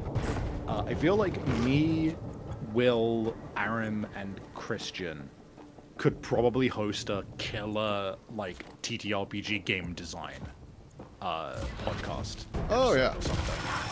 Because we all have a lot of experience with actually, like, putting together, like, unique game systems and stuff that I feel like that would be quite an interesting little talk. But It would just be Will coming on every week and being like, so have you heard of the Final Fantasy D20 system? Like, probably. Probably, because it's my favorite system by such a wide margin, because I've really grown to detest games that are like, oh, but you could do anything. I'm like, no. we need, wait. Am I in your... Fuck off, I'm in your window of hurt. That's impossible. Oh, that's impossible. Window of hurt. That's the lamest shit I've ever seen. His little Overwatch will work if I poke my nose out, but if I leave, it's fine. You're such a bitch. All right. This guy's so much goddamn health. I really need you to crit. Last round. That's not ideal. What about Sentiment? I've run an entire game in Sentiment, and I'll say this: it is it does exactly what Jay designed it to do, and I don't mean that pejoratively. I mean that as like a compliment. It is a really excellent spine with which to build a game on top of, and I think that it's like color-coded dice clashing and swinging system is very cool and very good. I think that the thing that I learned when I was running it was that, unfortunately, it from the ground up was designed to be GM work heavy on purpose, and you really feel it. It's great if you're willing to put the work in, but I think you really have to be like in a very specific place in terms of like, no, I have this idea and there's nothing else that's going to do it for me. I need to build it from the ground up, but I need something as a baseline. I think Sentiment is perfect for that. And it is a wonderful little foundation to build on top. But in terms of like being a GM, man, I don't want to have to build every ability. I'll do it for one game, but then I need a break. I respect the hell out of Jay and anyone else who has been frequently using it, because like after doing Chrome with it, I don't even necessarily think I won't use it again. I probably will end up using Sentiment at some point in the future for another game, but I was like so fatigued with how much I had to make for it when I was doing Chrome that it was like, ooh, okay, like duly noted. It's a good system, it just, you need to be ready for the amount of like legwork you need to put into it. I mean, I've only ever been a player in Sentiment, but from my perspective, it really does seem like the type of system where you need to love GMing. You need to be extremely enthusiastic about it because it's a lot of upkeep on your end. From a player side, it's kind of easy. Yeah, I think one thing people need to realize is that it's an engine. Like, none of you guys go, I'm playing Powered by the Apocalypse right now. I'm playing Masked. Yeah. Right? Which is just, it's a good engine which other people can build the things on top of.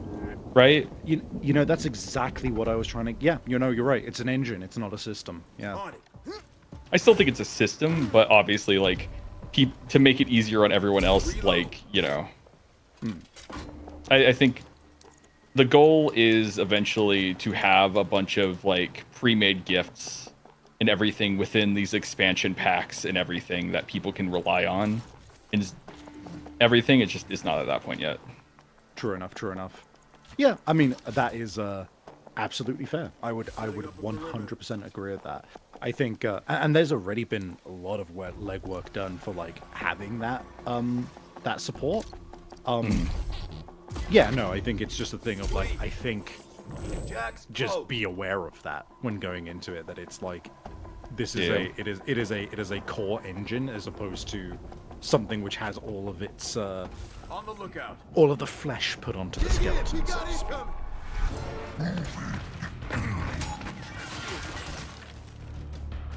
I will say Sentiment is, like, it rewards RP a lot, and that feels really good. Yeah, I love that part of it. Yeah. I straight up, like, I can't think of many other systems or engines that I've played where I have been as satisfied with like the way that characters will end up interacting, and very importantly, I'm somebody who comes away and is just like, I can do the roleplay side of things. I don't need systems to tell me how my character reacts. Yeah. Like, I am very much looking primarily for simulation or things for the sake of combat.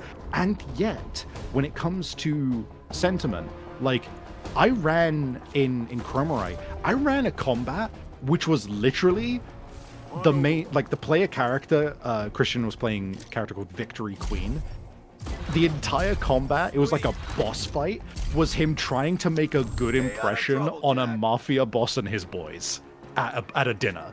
And it was like, mechanically we were running it, but it was still like so based on the roleplay of like, what does your character do and say, and then picking it and like the clashing of the colors of the stats and everything. Like, I have not seen very many other systems that can make a roleplay encounter feel cool and satisfying and not feel like you are going against your character at any point. Yeah, it does the good thing of feeding you prompts while not telling you what to do, right? Because that was like my biggest problem with like the mask system in Powered by the Apocalypse is that it kind of just tells you how your character feels, which is like for someone who's new to like roleplay and needs that kind of guidance and everything, it's like great. But for like someone who's a little bit more experienced, it's very, very restrictive. And it feels bad to go, I'm just going to ignore that, because if you're going to ignore that aspect of like the system itself, then like why play in the first place, right? Exactly. Yeah, I always like the way that the sentiment system like gamified roleplay in a unique way. Just like, you know, the prospect that you could get a color lockout and it's like, oh, well, I had that color represent my character's anger. So that means I can't be angry right now, so what do I do? Does that mean like I'm too exhausted to be angry? Does that mean like, what does it mean? And it's like a cool brain exercise of trying to figure out what to do. Yeah. Again, that's from a player perspective. And I think the reason that works in comparison to masks, where it is like telling you, you feel bold or cool or something like that, you're right? hurt, like you're angry, you're angry. Like when it, because with that, it's like, it's telling you this is the way you feel. Whereas with a lockout, it's saying, okay, you have 3 core character like things, and maybe you have more, but it's just saying that you can't be one of them right now. You still get the choice of what you fall back on or the way your character reacts. So it's a lot more of a like limitation breeds creativity, where you when you're told you can't do X, you'll go, okay, so that means Y, and that is a lot more engaging than just you feel this way. Because it's reading tea leaves in the most positive way, right? Yeah, exactly. Yeah, that's a good way to put it. It's also fun at the character building stage, because you get to sit and think of like, okay, what do I make my colors? Yeah. And like, for example, I'm trying to think of what I did for Selef. One of his colors, I think, it was something like, I called it, his red was called Well Read. And it had to do with the fact that he read a lot of books. So it was like he had like a lot of references just inherently in his brain. Like, oh, I read about that, so I know something about it. So if that was ever locked out, then it's like, well, I can play off that by being like, maybe he's panicked or maybe he's not thinking clearly. So he can't tap into, you know, his strengths of like being well read and well researched. And that's fun.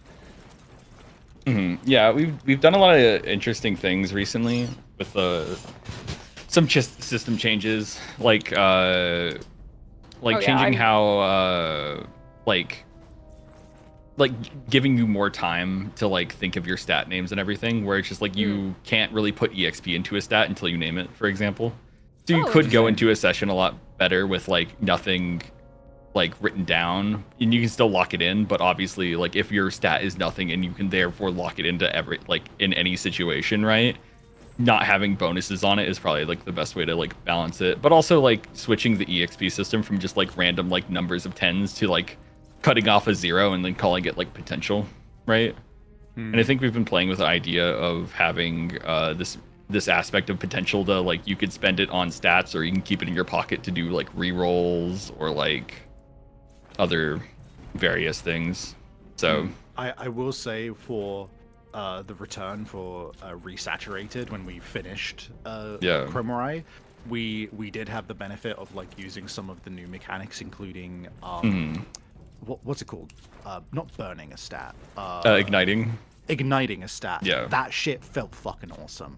Yeah. And I think the coolest thing about the stats as well is that you can, because it encourages you to name it in a way that makes sense for your character, you can end up with names which are like which will apply to very specific aspects of your character while still being useful in a surprising amount of situations. The 3 stats that Christian went with for Victory was vibing for his red, blue was getting shit, and yellow was streets. and Streets. yeah, like Streets. Streets was quite cool because it was often it would was Ryu invoke from it Streets. from Streets. He likes water with no ice, but he would use it for both street smarts, right? Of like, oh, what can I gauge this guy? Like, what's he about to do? Ooh, But was it also navigation? Yeah, literally. Also, just like, where is this? Oh, cool. So, Streets, where is this? Yeah. And fucking getting shit was fantastic as well because it was like used in the sense of like, oh, he like understands the situation of like, you know, his intelligence of like, oh, I get that, but also like literally finding things of like, hey, you need to go and find this item. Okay, I'm gonna talk to a guy who knows a guy because I know how to get shit. That's fun. Yeah. Now, like obviously it's always been a common complaint of how like GM heavy sentiment is, but that's mostly because people are basing it off of like Christian and Jay's like hard work, right? The system is completely playable with like literally brick shit simple nothing now, and like and you can still have fun because the color system and igniting and everything is just so like expressive that like you don't need anything else. It's just, you know, people see like the cool complicated gifts and like the crazy stuff and go, I want to do that too, which obviously is great, and it's wonderful that people like want to express their like creative freedom, but you have to understand like the work it takes and stuff, and sometimes you can just throw a brick at a wall and it'll be just as fun, right? Oh yeah, like don't get me wrong, I did do a lot of work for Chromarai in terms of doing specific like abilities and stuff. And some of our coolest moments came from Christian being like, oh, wait a minute, I have these gifts that interact with each other in a way which means that I can utilize them to come out on top. But honestly, some of the coolest shit that came out of the game was literally just by virtue of the way that the base level, like, swinging and clashing shit happened.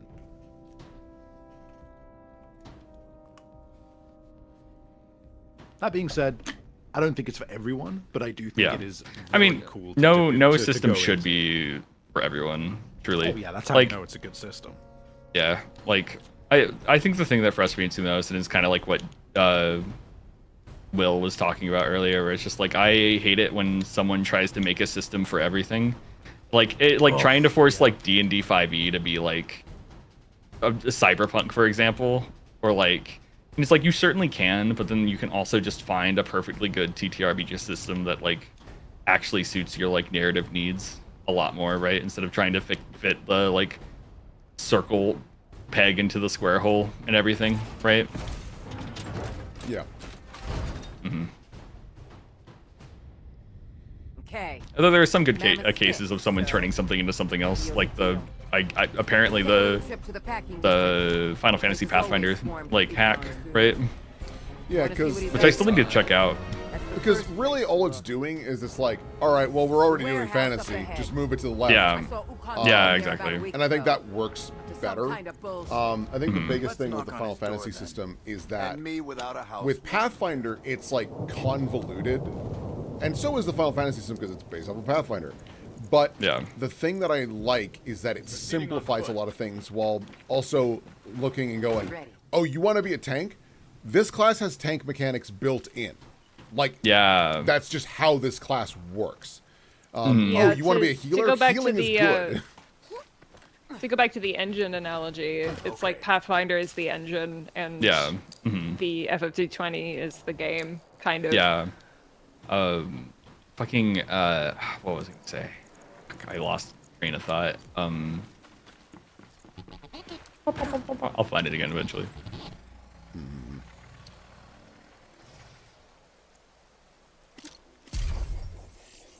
Stay out of trouble, Jack. I'm just doing I've been doing front lines while chilling here, so just like sometimes part of my brain is just like trying not to die. No, I get you. Super fair. I think I'll actually have you go. Good old frontline. A classic. Classic frontline. Here they come. Locust spotted. Weapons free. I really need to look at You've seen Ukon. that You ever gotten close to him? that Final Fantasy thing you guys always talk about. So, because I'm just like, because it has an SRD, right? That's like It does. It's free. yeah. It's Because I think fan-made. that was the biggest best thing about Pathfinder was the fact that it just had that giant SRD that was missing some things, but like it had just like an insane amount of stuff on it, right? Because it really is about accessibility, right? The amount that's present, you would believe is all of it, and are shocked to learn is like, actually, no, it's not. Yeah, what is that website that Rube always used to use, like Tasha's Hideous Laughter? Oh, or whatever the fuck? Archives of Nethys. Archives of Nethys. Yeah, there we go. Yeah, I still use it because it's Yeah, actually I was gonna bigger say than you- PSFRD. yeah. Yeah, I was gonna say you link us to that all the time to be like, Yeah. you pick a feat, and I'm like, oh no. Yeah. I'll do my best. And that's the reason I like the Final Fantasy D20 system is that there All the is Pathfinder stuff is compatible. all the Pathfinder stuff is compatible. You have to do a little bit of finagling. Yeah. But like the really big thing that I love about it is that there is what I would describe class-based feat trees called talents, where every 2 levels you just get a talent. And it's a list of like, these are all great for your character. These are all fantastic and useful. And if you don't want to deal with feats, you can just take the feat that is called extra talent and look at the talent tree again.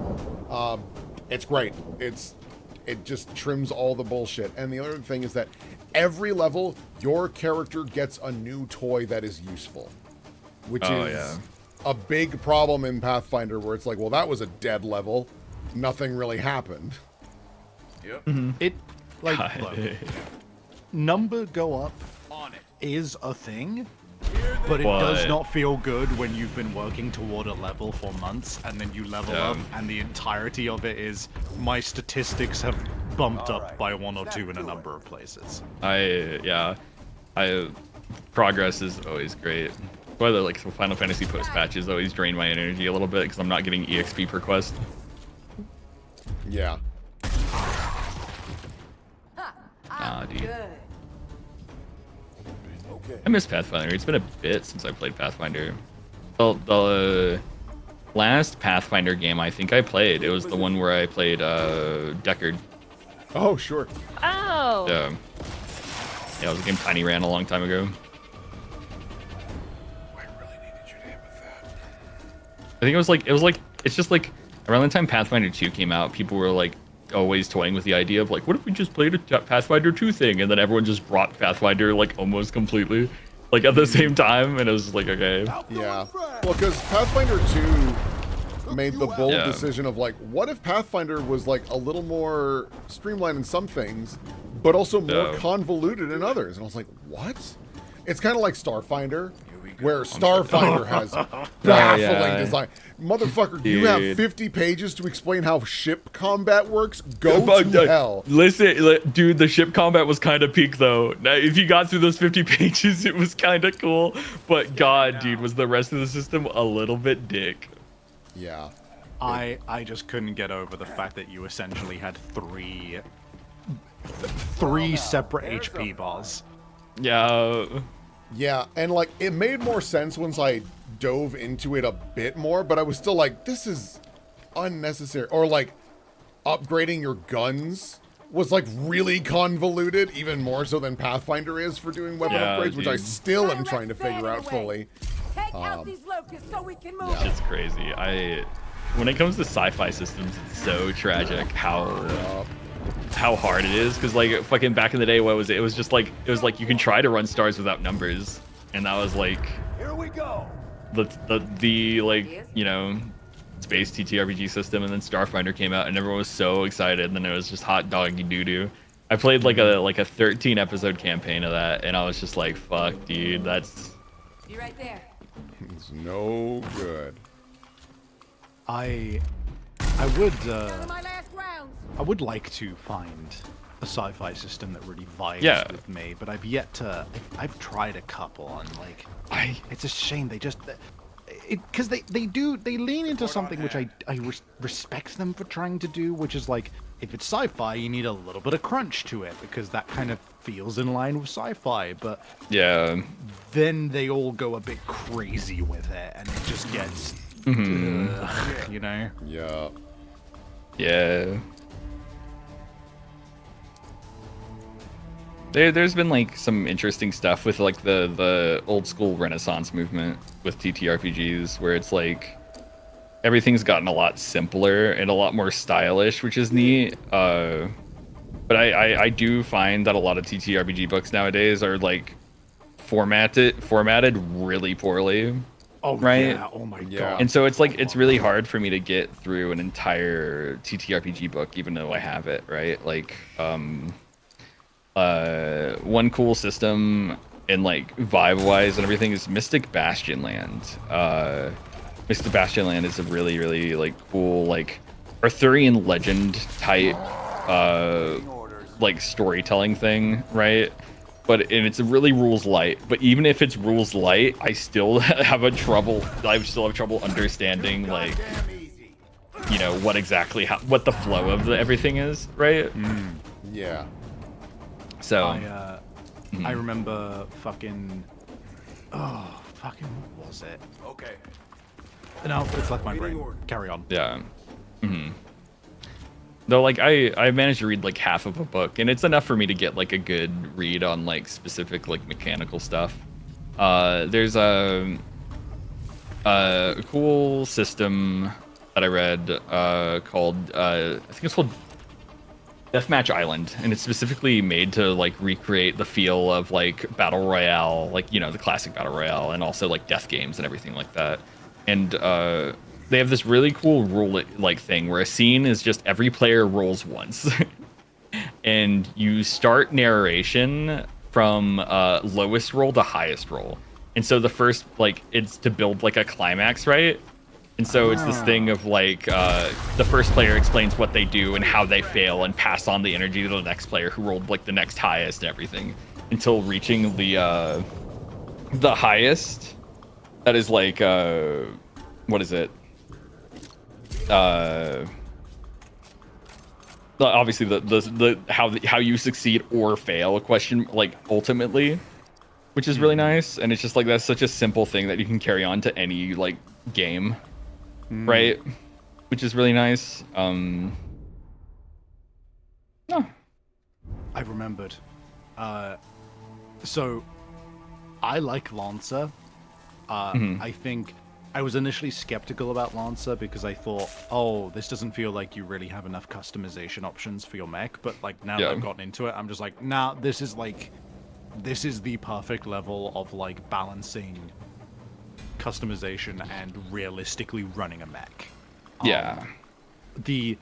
I will say, as much as I like Lancer, it is a war game first. And two, brother, all right, they're down. You need to run that thing online. I cannot imagine rolling those dice in real life. I think I have some IRL friends who run Lancer like in person, and I'm like, how? I don't know. They've invited me to play, and I was just been like, no. It's like Sam and Maggie and everyone will fucking they run Lancer, and I'm just like, bro, I am. Now push up to that warehouse. I'm good. I'm not about to try to do math in front of people. I'm good playing online. Also, just like swapping out stuff, it's just like, I yeah, guess like I'll the print only a bunch of sheets. The only way it would work is if you get a bunch of like note cards, and write down all your shit, and then just kind of like place it on the table in front of you, right? And then just like, you know, like move them. You know, that's how it would work for my brain. I could not write that shit down on a sheet. I would need it on these piece of papers that I can just easily remove and line back up and be like, hey, this is, and take a picture, and then like that's my sheet. There you go. That's what I got. Like, you know, it's because like at a certain point, I think, especially due to like COVID and stuff, it's just like certain TTRPGs are not designed to be ran in person anymore, right? It's kind of like I don't know, like it's a very interesting thing, because it's like in no way can I view Lancer to be ran in person unless you're like a war game freak, right? Like if you play like a shitload of like Warhammer, right? And then you're just like, oh dude, this is like, I'm throwing like 20d6 less than my fucking orc army I run weekly, you know? Like, it's... Yeah. No, I mean, the most famous system for that is, like, Pokemon. The Pokemon TTRPG system that was made. Dude, that like, shit was crazy. incomprehensible. Oh, dude, that shit sucked. Because you want to know what happened, chat? So basically, how the Pokemon TTRPG system worked, you would catch a Pokemon. It would disrupt flow so much because you catch a Pokemon, and right there and then, you pretty much had to make a character sheet. Like mid shit. No, that's pretty much what you had to do, or just go, I'm not using this Pokemon until like next session, right? Like it was called Pokemon Tabletop United. I think that's what it was called. I think they made like a more condensed version of the rules, but I never cared about it. But I always wanted to play that system. But I did a couple times, and man, dude, was it so just like clunky. And then it's also this thing of like it also had like trainer combat technically, so there was always like one guy who was trying to punch the other trainer, and I'm like, bro, that ain't Pokemon. You're just a fucking awful person. You're just punching kids. Fuck off. You're just like a kid punching kids, man. It's just like, it was always so difficult. And it's just like, as much as I would love to play like a Monster Tamer like TTRPG, there have been systems that have come out, but I've not checked any of them out yet. Because like I don't do a lot of TTRPGs, but at least like I like reading them because I just find the game design behind them extremely interesting. Seeing what the thought process is or what the intent is. Yeah. So there's this TTRPG system I have called Eldritch Escape Tokyo. It is a Japanese TTRPG that has been translated to English. And the conceit of it is that you can see a world that no one else can see. You know, very generic stuff. And the GM plays your guide. It's like one player, one GM. And the GM plays your like guide through this world that you can suddenly see. And your job is to hunt down monsters. And so the interesting thing about it is that monsters have the fight mechanics are, the monsters have like faces of like basically the faces of a clock, right? Where it's just like you can be in position 1, 2, 3, 4, 5, or 6, right? And depending on the actions you take, so like the monster has a certain set of conditions. So if you attack if you like move to position 6, the monster does X. Or like if you attack at position 4, the monster does like Y, right? And it's made to create like the sense of a Dark Souls fight in a TTRPG. And so what happens is the gameplay is you have a certain amount of health. Your health is determined by how many times you die, right? And so you go into this fight and you die once, right? And then suddenly you get an ascension level, which means you technically can now get hit twice before dying, right? And it's to represent your character slowly losing their like humanity or like sanity fighting this monster, right? And the thing is you keep doing it until you either beat the boss by learning enough of its like moves and stuff to manage to do enough damage to its shields, or you reach like 7+ ascension and lose control of your character instantly, right? And it's and if you beat the monster, you get like a different number, which represents like it's like insight. It's insight basically.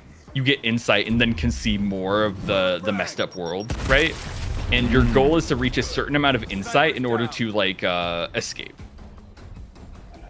And at that point, you also kind of I guess you become. There's like a bunch of different like results of that. But it's to create like this thing of where you run someone through it, they either die or ascend, and then you pass them the GM, and then suddenly you're the player. Oh, right? Okay. It has some really cool stuff behind it. It's very simple. Oh boy. But the obviously it's also GM heavy because they do have some monsters written down in the book, but like at a certain point you're gonna run out of those. So it's like.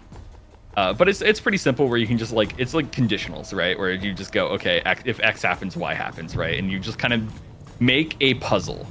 Like every fight is like a puzzle for the player to solve, which is really neat. But yeah. That sounds cool. Yeah. I similarly like to peruse game systems for inspiration and also just to see if there's anything cool out there that I can start using. I actually recently picked up one as well called Gravity Rip. It is a tabletop game that is designed to be fucking God. You just fucking smash him with your gun. That's insane. It's designed to be like F-Zero style, like that's speed cool. racing. I'm really excited to try running it at some point because I think they really have their heads screwed on straight because they understood that the thing that they're trying to evoke is speed and frenetic, like high tension, like, oh god, am I gonna do this? Am I gonna wreck? I need to just go as fast as possible, but I gotta keep my position. Just like those decisions on the fly, and like they've kept it really simple, but with some depth to your decisions, and like there is very few stats that you actually keep track of, but the interest comes in like the decision making and essentially like how you do have a little bit of like vehicle building and like statting and stuff like that, but once you're in the game, it looks so far to be exceedingly easy to run it and just know what you're doing, even as a player, just straight away. And I'm excited to try it with just either some online friends or real life friends or whatever. Because it does seem like a lot of fun to just have like a fucking racing rivalry and then, go through a circuit.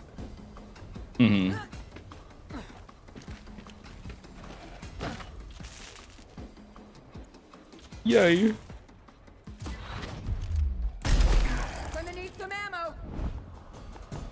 Hey, Will.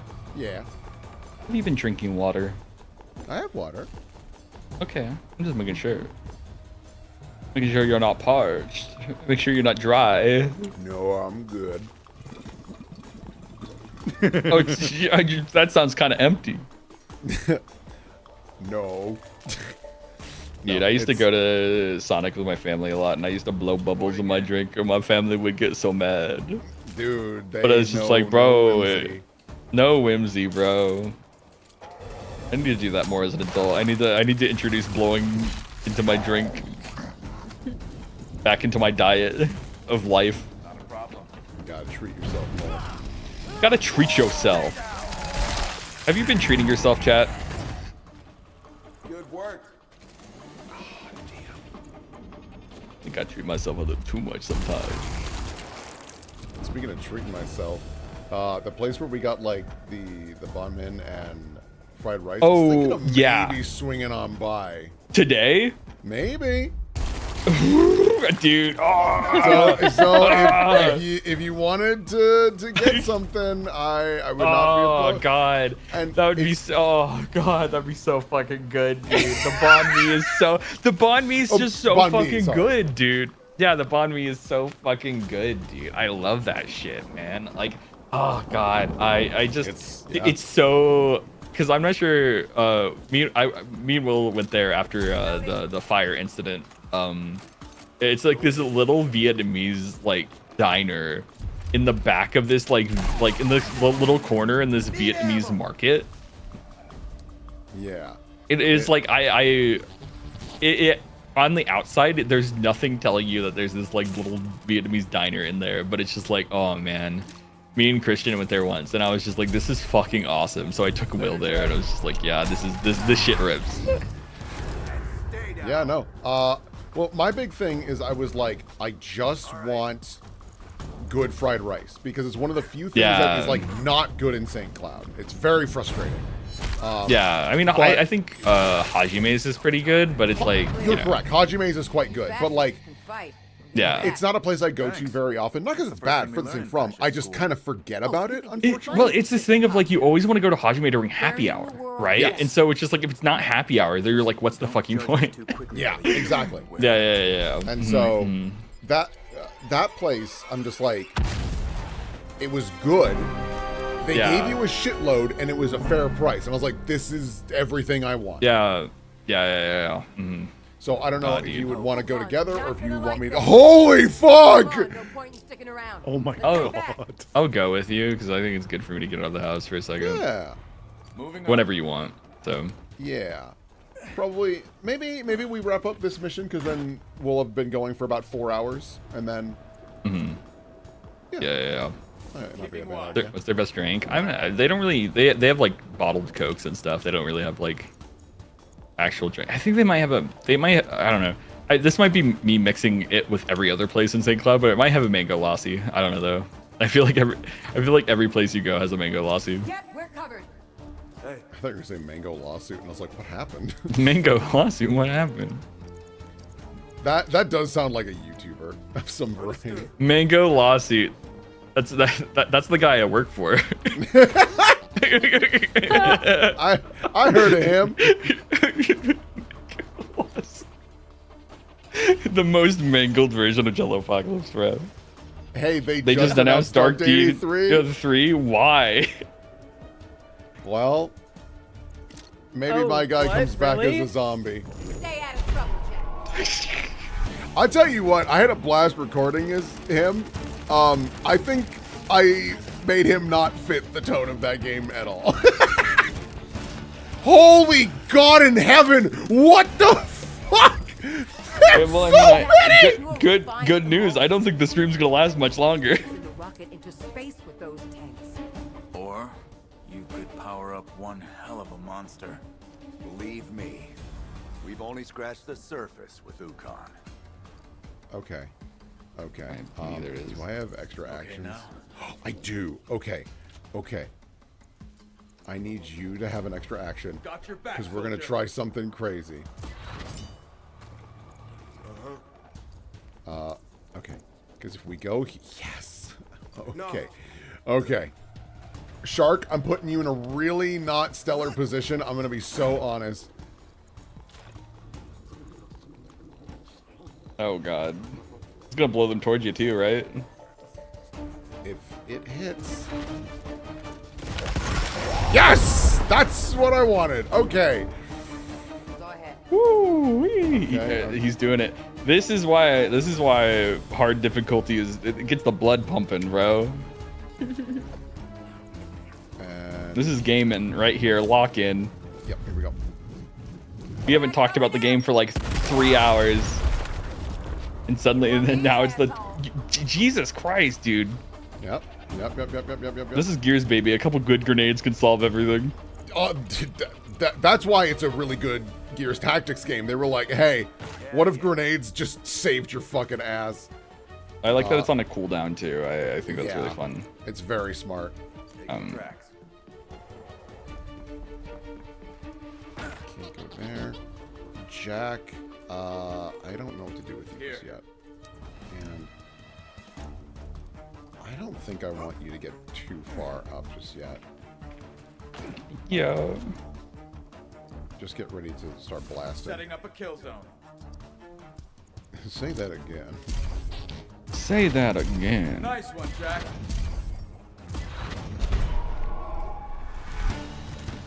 No, Tyrone. Okay. Let's see how they like this.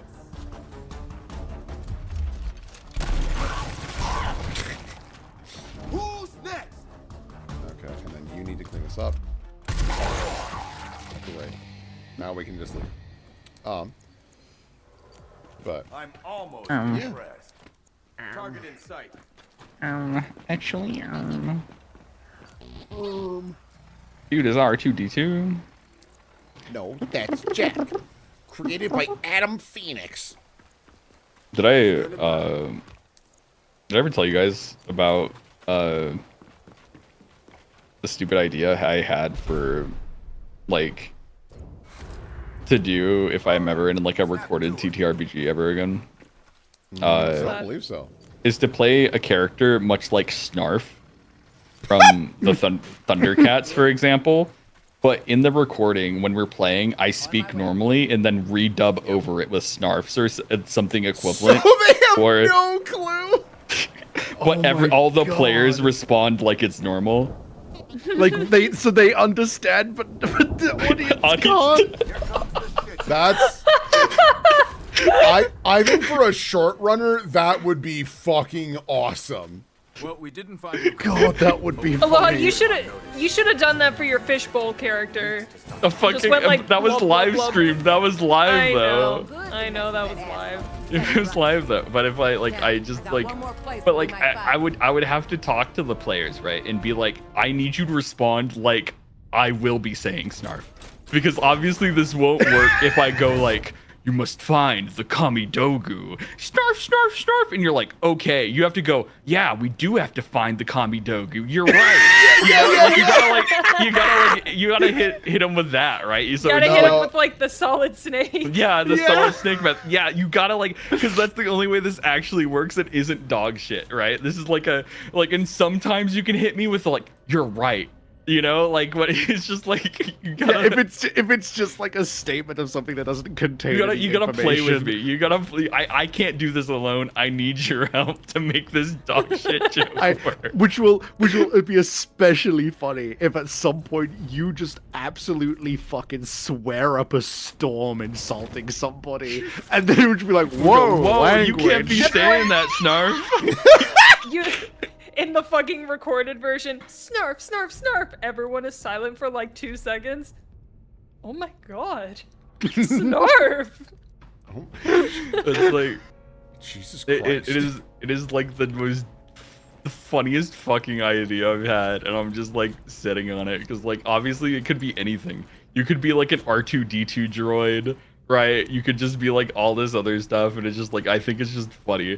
And like, I feel like also it would make good Patreon content because you just put the unedited lines on Patreon and just go, yeah, true. There you go. You can hear what he's actually saying. Because also the joke is for the players is like the guy would be like, snarf, snarf, snarf, snarf, snarf. But I'd talk like this and be very serious and just like fucking. That is an excellent idea. You have to do this. Yeah. I've already done an idea similar in the fact that I played a monkey, just a normal ass monkey in a game before, right?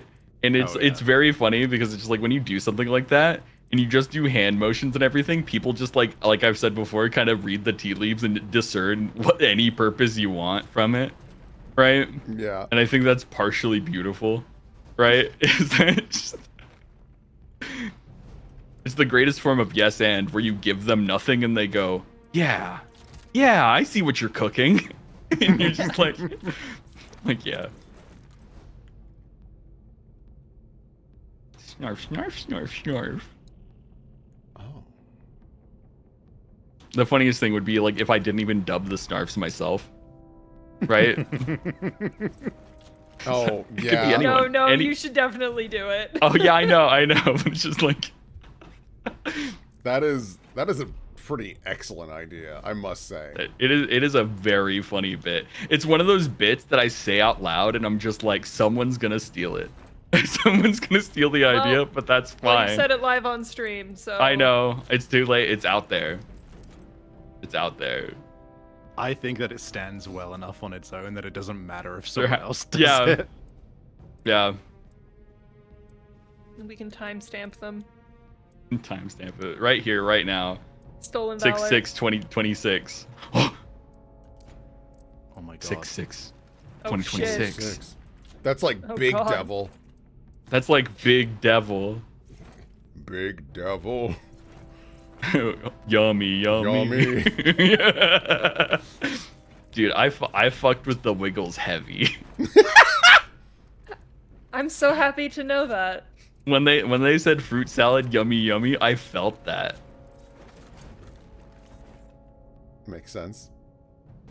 I love You the were like, Wiggles. true. Dude, I loved the Wiggles. I was a little too old for the Wiggles, but my siblings were not. Yeah, it checks out.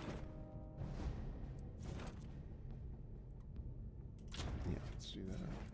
Tomorrow is 6/7. Holy fuck. I'm gonna stay inside. You don't come to 6/7 tomorrow. Don't come to 6/7, bro.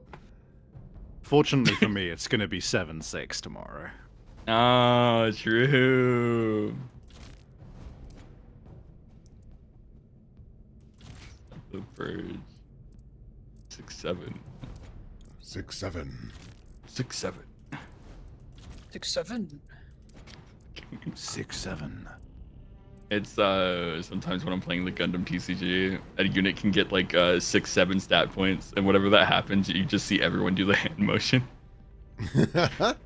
If you like say it, it's like an AoE radius where we all just fucking jokingly do it. It's great. Trying to do the intersex.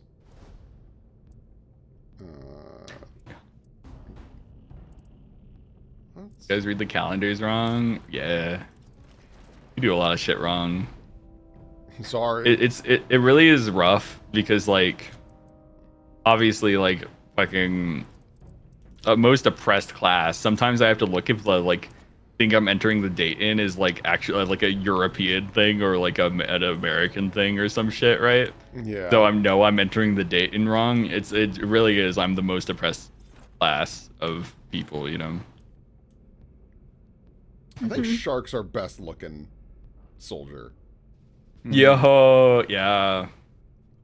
It's like Carmine. Yeah. Dude, I love the Gears helmet so much. That's why I like B Carmine.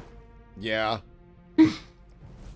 Best Carmine. Fuck C Carmine, bro. I voted for him to die. Yeah, you're a hero. When you told me that, I was like, I fuck with you. This is why I fuck with you heavy. Because, like, dude, every person was like, no, I want Carmine to live. I'm like, guys, it's tradition. It's tradition. Tradition. For those who don't know, in every Gears of War game, there's a character named Carmine. Carmine A was in Gears of War 1. Carmine B was in Gears of War 2. Carmine C was in Gears of War 3. And so Game Informer had a vote in the magazine that went, should Carmine live or die in Gears of War 3? And I voted he should die just like his brothers, because that is what should happen. That's like anyone who voted for him to live doesn't understand Gears, and I am gatekeeping. And I believe that when they opened up Gears of War 4, he should have been shot at the intro. I think that would be the only redeeming factor is if he died in Gears of War 4 instantly. Making that vote fucking, like, just gone. Full sounding like old-fashioned values. Oh, listen. Here's the added thing on this that I don't think people realize. So yes, Game Informer had that as well. Epic Games also put it out. And here's how they did the vote and why I knew it was rigged from the start. You remember how you had avatars on Xbox 360? Like you could make a little... it wasn't a me, it was a you. Whatever the fuck. I don't know. Anyways. Yeah. And so I know what you're... What they did is you could buy a $5 shirt that was Carmine lives, Carmine dies. And this was supposedly impacting the count.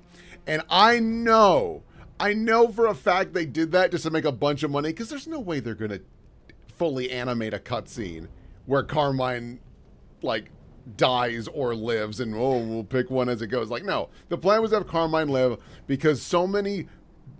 I'm going to say basic people wanted Carmine to live, and it's infuriating. I don't care how cool or silly or whatever he is. It's tradition. In the first game, he gets sniped. In the second game, he is devoured by the stomach acid of a giant worm. And in the third game, apparently he has, like, steroids and doesn't do anything. Yeah, they fake out his death like 20 million times too. Like they make you think that this is finally the point they're gonna die, and they just keep coming back. And I'm like, fuck you. You're playing with my heart. This is kill him. Yeah, and this is why Gears of War 3 was the last good game in the franchise. You're 100% correct. It really sucks because this is why I fuck with you. This is why I fuck with you. Can I save? Oh, there we go. Perfect. Yeah, there we go. But yeah, thanks guys for joining us on this very impromptu. I play Gears in the background and we shoot the shit, which is fine because that's, what I like, and I hope you enjoy it too. Yeah. We might swing back into this. I'm not gonna tell you like, oh, we're gonna keep playing Gears never play Gears Judgment. We're gonna keep playing Gears. We're gonna keep playing Gears Tactics. This will be a thing of like, if there's nothing really going on, we'll pop back in and continue Pride Month Gears. Pride Month Gears. Woo! But with that, I think we'll call it here. Thank you for being here this time, and we'll see you next time, whatever that might be. Say goodbye to chat, everybody. Toodles. Everybody. Good night. Toodles. I should say toodles. I say toodles. Toodles!